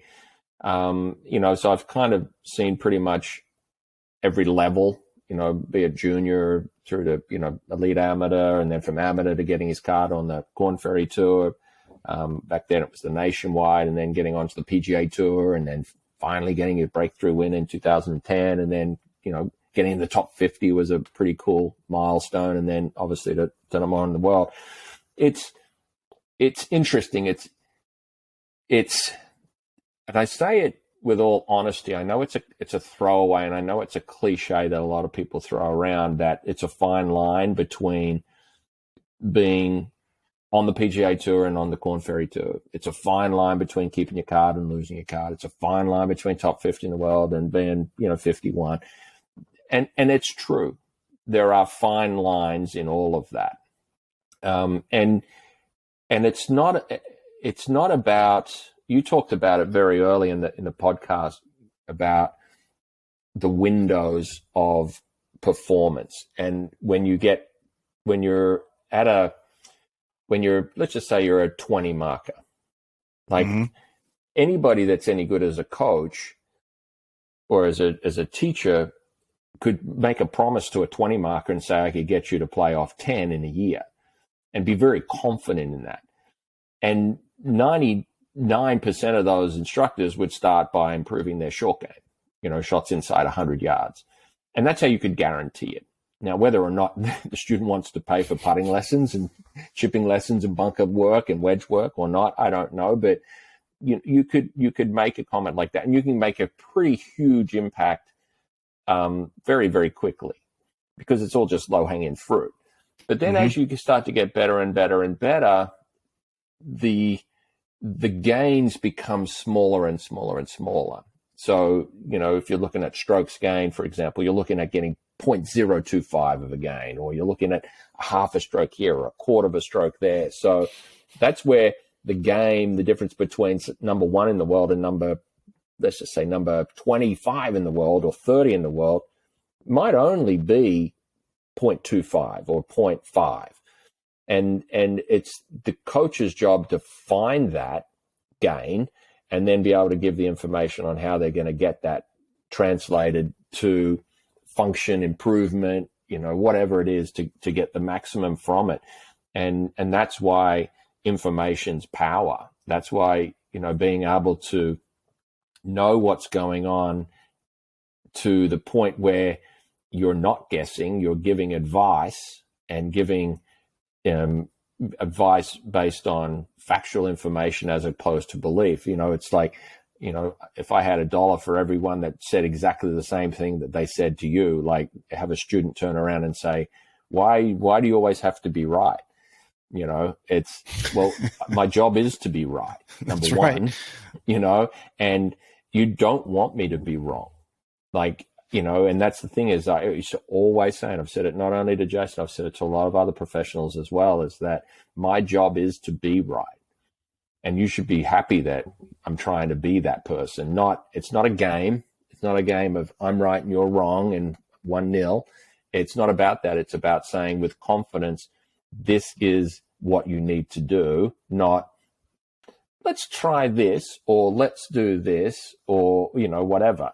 And if you have the information to do that, be that bio, wrist angles, stats, tournament history, if you have the information, then you can then go about saying, it's not my belief, it's not my opinion, this is just factual information. You take out all of the person, it's not personalized anymore, it's just facts. That's the fact. Historically, the market goes up like this over time, right? When we micromanage it, right. We have it like that, but it's a steady path. So it's the same thing for Jace. It's a cliche. We're not trying to make a massive improvement. We're trying to get 1% over 100 days versus 100% over 1 day, and it applies to all facets of your game. And if you can be pretty well rounded, you're going to be a pretty good golfer, and you don't want to have too many weaknesses. Otherwise, those weaknesses are going to come back and get you at some point. I heard that very similar explanation given. I don't know who it was, but I think Pat Riley was on a podcast where he was talking about something and explaining back in the 80s when the Magic Johnson and the James Worthy and Abdul Jabbar and that whole era where they had that season, they really put all the effort in to win the NBA championship and lost to the Celtics and made, let's say, 7 games. And they were just completely devastated. And I think Pat Riley said how he was talking to somebody. I don't remember who it was. A Tony Robbins type, I would have to assume, but said, look, I just asked these guys to give 5% extra this past year, and they all did it, and they came up short, and they're absolutely devastated. He said, how do I go back to them and say, we got to give 5% more? And I think the conversation was something to the effect of, well, how close did you come? Well, it's game 7, and it came down to the end, and so on. He said, well, then just don't ask them to give 5%. Ask them to give 0.5%. Yeah. Throughout the entire year. And of course, they went on to win. I think they're the first ones to repeat in decades. And I think Riley copyright on back-to-back or whatever that was back then. But that's all he did, say 0.5%. You did the 5%. Now we just need 1/2. And they could do that. And it seems odd, but a player at that level is so fine-tuned that to add 0.5% it is quite a bit when they're running at 9,000 RPM. Mm-hmm. If it's in basketball, it's on a nightly 80-some games. In golf, it's 4 rounds, 20-some events a year. That's a lot to ask, but it's what it takes to be the top player in the world. Yeah, that's the thing is it's and it comes back similar to what we were talking about before with regards to what does it take to win on tour, or what does it take to win your club championship or what have you. If you know the history of what it takes to win, and you know that the winner, let's just say this, at the Hyundai Tournament of Champions, it's like, other than what Jordan Spieth did and Cameron Smith, sort of setting tournament records, historically speaking, they go super deep there. And they go super deep there because the fairways are so wide and generous. The course is always wet. And if they don't get the Kona wins, the course is benign. So you can make a lot of birdies there. But also, too, is that you have to do something pretty bad to make a big mistake and make a double or a triple or something like that. So going into the week, historically, if you know what's happening and you know what you need to do, you feel more at ease with that. It's like racing car drivers look for just that 1/100th of a second. Swimmers, I just watched the World Championship in swimming, the US and the Australian team came down. It was a dead heat. They both touched the wall at exactly the same time, like 1/100th of a second, and they would have lost. Either team would have lost. And it's the same. It's like that shot that you just, hit half-assed on the 3rd round on number 2 hole, that counts. And it's trying to have the gravity of all of those shots and to say the gravity of the importance of foam rolling after your round, the gravity of making sure you're hydrated before you start your round, that you can't rehydrate in the middle of a round when it's hot, the gravity of making sure you take in some degree of nutrition, making sure that you're taking in the right amount of carbs hey, I need to work on my pre-shot routine. I've got to work on my post-round routine. The gravity of all of those little things add up to the sum of all the great things. And I think sometimes the player, and I think sometimes as teachers, we get stuck looking for perfection in an area as opposed to looking at saying, near enough is pretty good. Let's move on to this area and spend some time over here where we can sort of take that weakness in their game and help turn it into a strength. And, and talking of time, I used to always say to Jace, it's like I used a term, you can't rob Peter to pay Paul. So for me, when I start working with a PGA Tour player or an elite level player, I always say, how many hours can you give me to practice a week? And they said, well, what do you mean? I said, how many hours can you dedicate to practicing this week? And you'd be surprised at the answers. But if you can give me 20 hours a week, now I can give you the roadmap of how that 20 hours should be split up based on your game. Mm-hmm. So that when you go and you practice, that you're practicing the right things for the right amount of time, doing the right drills to get the improvement. Versus, well, I don't know, some days I go 5 hours, some days I go 20, some days I don't go at all, my girlfriend got off, whatever it is, then it becomes not so much a science to what you're doing, but it becomes more of a, we're having fun and we're on the journey together and this is great, but, I can't quantify where the improvement was made. Was the improvement in your performance made from spending more time in your weakness in your wedges area, or was it made because you started foam rolling after your round, your recovery was better, the next day you come out with fresh legs? it's hard. It's like baking a cake. If we don't know what the ingredients are, we can't replicate the cake that tasted so good that one day, and I can just never make it taste as good the next day. And I think that's the art of truly coaching a player, as opposed to just being their teacher, is that you're looking for gains in every aspect of the game, not just in one area particular. Yeah, that's a very good analogy. The cake. I think I've said it on here before. My grandmother, of course, every grandmother's apple pie was the best ever, but I would say that hers was legendary. For everybody that we knew and didn't know would ask her to bake an apple pie. And watching her as a kid make that pie, there were no measuring cups. She'd have her apples. She'd get as many as she needed, but it was all, she'd grab the flour by hand and dump it on the dough and roll it. No, it needs a pinch more. No, that's not quite right. And she didn't have any way to measure humidity she obviously knew what the temperature outside was, but no humidity measure, none of this. And the pinch here, handful there, and every single time it would come out absolutely perfect. Yeah. But she was in her 70s when I remember her making those pies. And maybe that's why golf coaches, as they age, they learn all these things, and they're able to not only learn them, but understand when to apply one over the other, when to back off one versus the other, in spite of what the student, regardless of their skill level, might think that they need. Yeah. Or at least offer that input, as we said, and allow them to come back and say, hey, I think I need to do this. Yeah, that's what I told you last week. I think it's interesting. I think, if you look at social media, and I'm not a massive social media guy, I look at it more from, what's happening in the world rather than, getting into the nitty gritty of it all. But it's interesting, when coaches post stuff online, or, someone posts stuff online, there's the instant, oh, that's not right, or this is wrong, or this is wrong. It's like, it's not a case of it's wrong or it's right. Is it good information?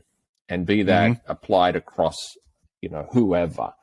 And I think sometimes that's where the message sometimes gets lost. It's like you say, the guy that has baked the cake for 50 years or 60 years is probably going to have it pretty much down by that point, but it took 50 or 60 or 70 years to get to that. I'm 53 and I've been coaching since I was 21, so I've seen a lot. I've given a lot of lessons. I've screwed thousands of people up, and, I've made thousands of people really good as well. But, we're all learning our craft. And in order to learn, you have to make mistakes.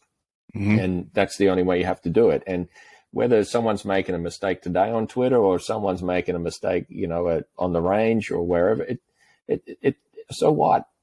It's not your point to say that you're the smartest guy in the room, or they're wrong or they're right. They're making mistakes and they're learning, and they're becoming better coaches for it. And sometimes I think that part of the game is kind of, not nasty, but just it's just like, hey, it's just information. It's, he's doing his best. He's not trying to screw the guy up. No one's trying to do that. They're just trying to get him to play better golf.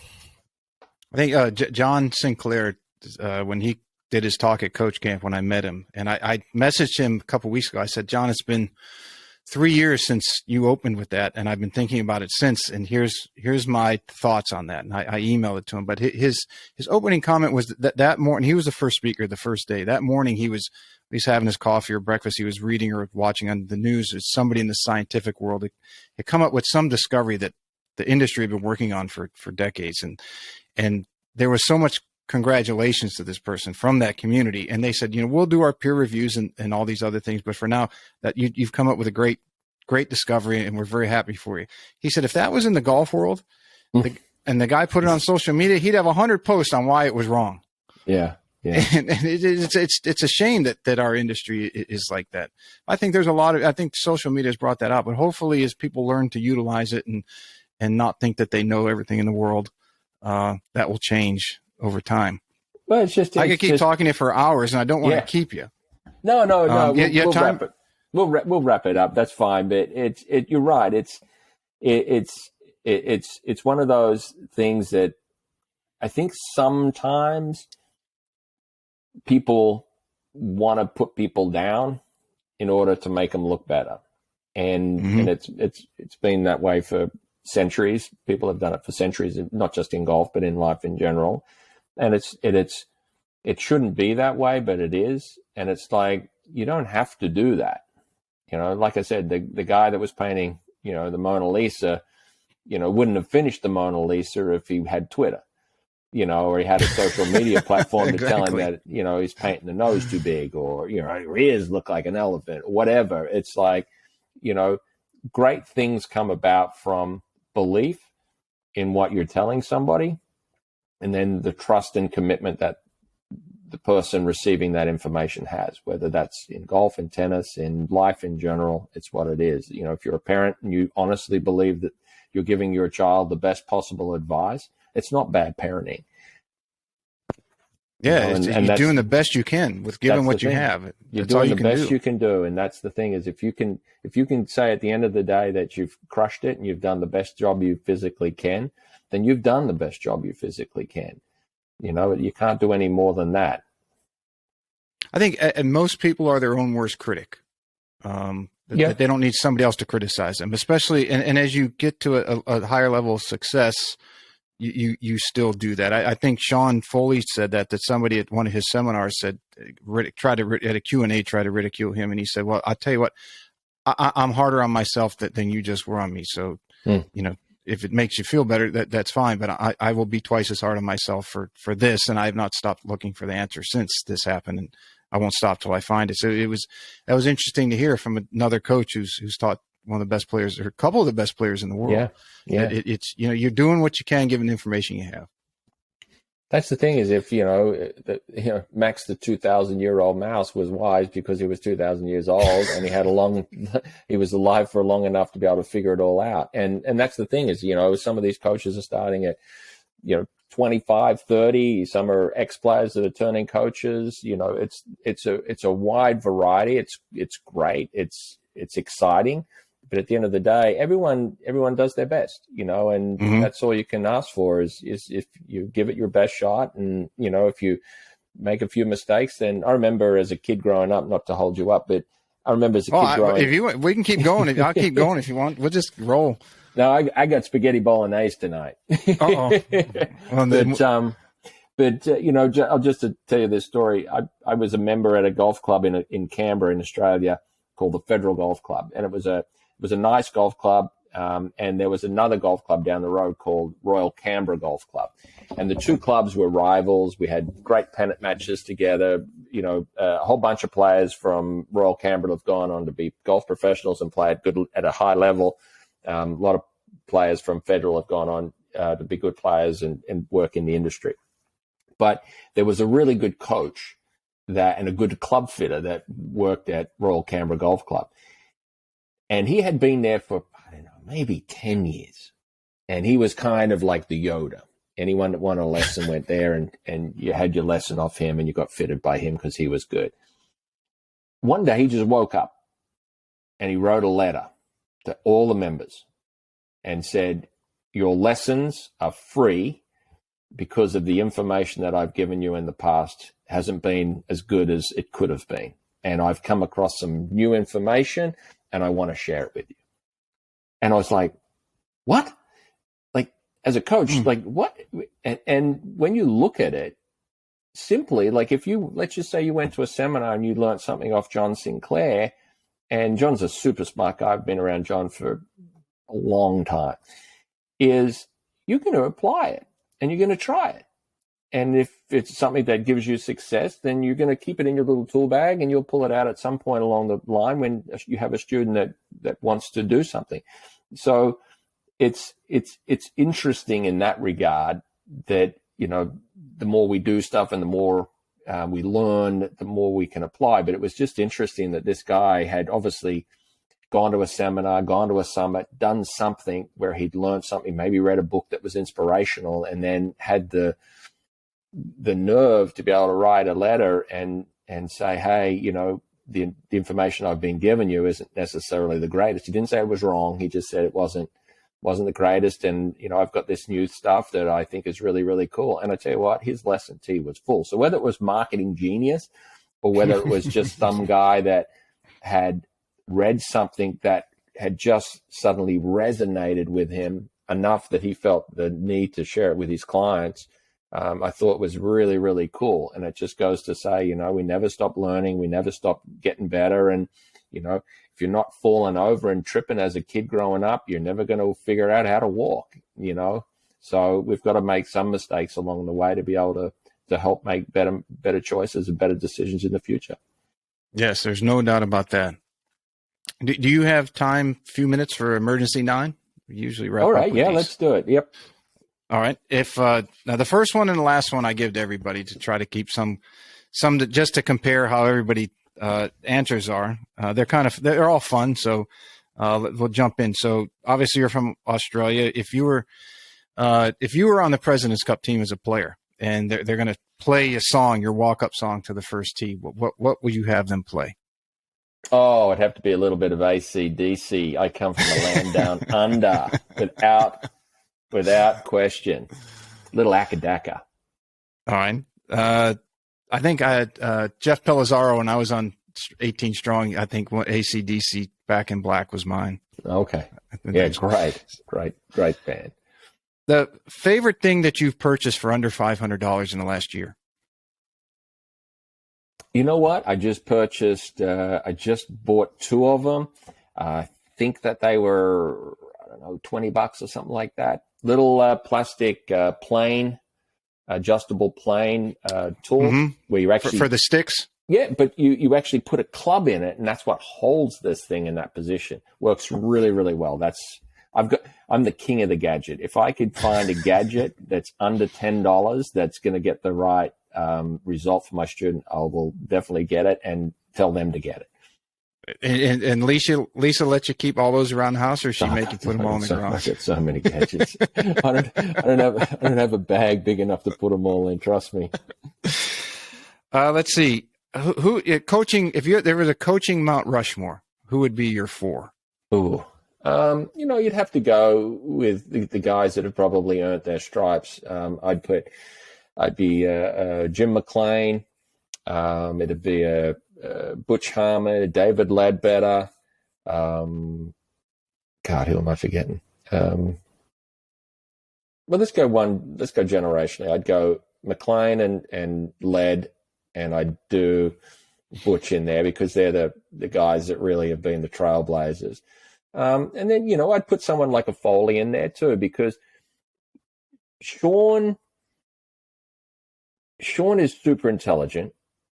He works extremely hard on his craft. He's very well researched, but he's always pushing the limit. He's always looking for the next thing. So I'd maybe put Como and Foles in there together because they're both pushing the envelope. They're both looking beyond. They're looking for the answers. And I think they've been instrumental in you know, like, you know, Foles is now involved with the whole sports box and stuff like that. So they're always looking at the future and how to make golf instruction better. Yeah, I've always said that more innovative than just, you know, good results. The next great thing in any industry has always come from the periphery, never from the people, because the people on the inside are always focused on what they're doing. And it's usually the periphery that something gets developed that I'm not going to say revolutionizes, but that has a big shift on the paradigm for whatever industry it is. Yeah. And I agree with you. Those guys are always looking at what out there can they bring into golf, even if it's outside the golf realm, that can help them and help their students. Yeah, absolutely. Here's a fun one. Best golf movie: Happy Gilmore, Tin Cup, or Caddyshack? Gonna go Caddyshack. All right. And I think that one's been generational so far. Depends on the person's age. Yeah, I can imagine it would be. Yeah. The most used app on your phone? Oh, boy. Weather Channel. Yeah, I check it pretty much every day. I was going to say for teaching, I use a different platform than most, but you know, I would say Weather Channel for me. I check it every day. What's happening? I look at where my family lives and what's happening with the weather. And probably if I could go in and figure it out, it might actually be true. Okay. You walk into a casino. What's the first game you go to play? Oh, I love Baccarat. Yeah. Baccarat for me is that's my game of choice. I enjoy poker. I love roulette also. It could, you know what? It could be a toss-up between roulette and Baccarat. Depends on the casino. But I love roulette as well. I try and apply a science to it, even though there's no science to it. But I try and say, okay, where are the majority of the balls coming out? Are they coming out in this section of the wheel, this section of the wheel, this section of the wheel? And then I try and form where I'm going to bet based on where the majority of the action has been in those particular areas of the wheel. Or sometimes I'm just a red or black guy. Depends how much money I got in my pocket. Let's see. This one, I came up with this one because we have a lot of cool courses around here that no one's ever heard of. You know, interesting courses. And you've been around the world more than once. What would be, in your opinion, the best course that nobody's ever heard of, or that is not put out there? Best course that nobody's heard about. Actually, you know what? It's funny. I just had a student text me the other day, and he said, "Have you played this golf course before?" And it's in Australia. It is actually the longest golf course in the world, and it's actually played over, I think, 86 kilometers across the Nullarbor Plain. So it's and I texted back and I said, "No, I haven't played it. It's kind of a jokey thing. It's not really a golf course per se. It's a series of holes that are played along the Nullarbor Plain. And if you know anything about Australia, the Nullarbor Plain is basically an area in the middle of Australia that is all desert, and it's not like Vegas desert. It's like desert. So and I said, well, how about you check out this golf course? So I text him back a golf course, and it's actually called Jimboomba. It was where we had our golf academy back in Australia, and it is the longest golf course in the Southern Hemisphere. And so I guess that would be, and it just goes to show they're actually just about to tear it down and put a housing estate on it. But it was the longest golf course in the Southern Hemisphere.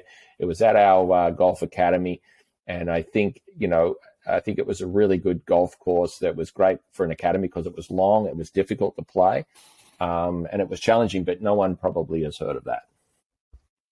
Cool. If you're saying That's local, why I asked it. Yeah, if you're going local, I would probably say Defusky is probably a little hidden gem here that, is definitely worth the boat ride across from Hilton Head over to Defusky Island. A beautiful golf course, so many good holes on the water, beautiful views, and it's always generally in pretty good condition, especially when they oversoak. Did you ever get over to Bloody Point or Melrose when those were around? No, I didn't. I regret that. I've heard good things about it, but The Hague is like anytime I've got somebody, in town from out of town, and, I say, hey, you want to go and play some golf? Obviously, they all want to go and play Harbour Town, and John Farrell's probably sick of me ringing him, asking me to get people on. But I always say if we can get onto Defusky, it's well worth it, and plus too, it's a pretty cool experience to be able to take the ferry across, get off at the dock, get a shuttle down to the golf course, change your shoes, go in the pro shop, and then just play, 18 holes of golf on a beautiful piece of property, and then come in, have a couple of pops at the end of the day and catch the ferry back. It's interesting and special. Yeah. It's not something you do every day where you're taking a ferry to play golf. Yeah, absolutely. Yeah. Yeah. Let's see, a couple more. If you could sit in a golf cart and talk to anybody that you wanted to for an hour, who would it be? T-Dub, he's always been great. I was very happy that we had a good relationship, and we continue to have a good relationship. I'd be that guy that, wasn't afraid to walk up and say, hey, T-Dub, can I watch you putt on the putting green? I won't say anything. I'll just watch from a distance, but I just want to watch and learn. And invariably, he'd always come up and ask you a question, So he's an amazing person to talk to. He doesn't give a lot away, but when he is in that moment where he wants to share something with you, it's just gold. So, Mm-hmm. He's always someone that I enjoy being around and talking to. Love talking to John Sinclair from a teaching perspective. Love being around Mark Brody, but Tiger's Tiger. And I think if you got one nugget out of him that was going to make you either a better coach or a better player, it'd be well worth it. And then the last one, and this one I'm very interested to hear you, because you got to see both of them in their, maybe not their prime, the first one, the prime, but in your opinion, the greatest of all time golfer. Everyone has this discussion, and it's gets a little bit more in depth, maybe after a few pops, but there's all sorts of different questions and different ways of answering the question. I would say if you just look at it on paper, then obviously it's Jack Nicklaus. Tiger is still trying to break his record. So on paper, if you're going to say we're going to measure it by majors and championship wins, then he's leading. But then there's also the school of thought, then the depth of the field wasn't as deep back when Jack was doing what Jack was doing. And then you can turn around and say Tiger arguably did it in amongst probably some of the depth, the Vijay Singhs of the world, the Ernie Elses, Fred Couples, like it goes on and on. For the sake of sounding like Switzerland, I'm going to say it's equal, because they both did extraordinary things. And basically, I grew up with Jack Nicklaus Golf My Way book. He was the reason that I put my hand up when I turned pro and said, I was a good player, but I want to teach. I want to get better because of the book and the information in the book and how it resonated with me. So, I think he did what he did. He's got the record to stand there and call himself the GOAT. And I think Tiger has definitely earned that right to call himself the greatest of all time. But I think, like I say, I would put them equal as important and equally as good as each other, just from two different periods in time. Mm-hmm. This is a good answer. Very good answer. Yeah. Well, hey, I very much appreciate you coming on. It was well worth the wait for me. I very much enjoyed talking to you, and I'm probably going to bug you. I know you're on the road quite a bit, but now, as we talked about earlier before we came on, it's important to connect to people and play golf and have a drink or two afterwards. And so if it's okay, I might irritate you. I hope I don't, but I'll reach out to you from time to time as I'm trying to play a little bit more and enjoy our area. That's why we live. One of the reasons we live here, but I'll definitely be reaching out more to connect and do some golfing and just talk coaching and everything else again.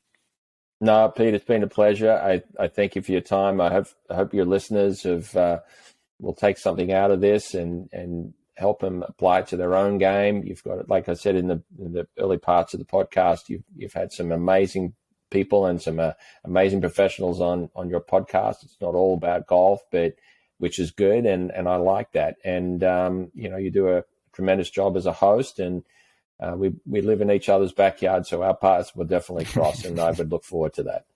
That'd be awesome. I thank you very much, and just hang out, and we'll chat just a few minutes more. Okay, perfect.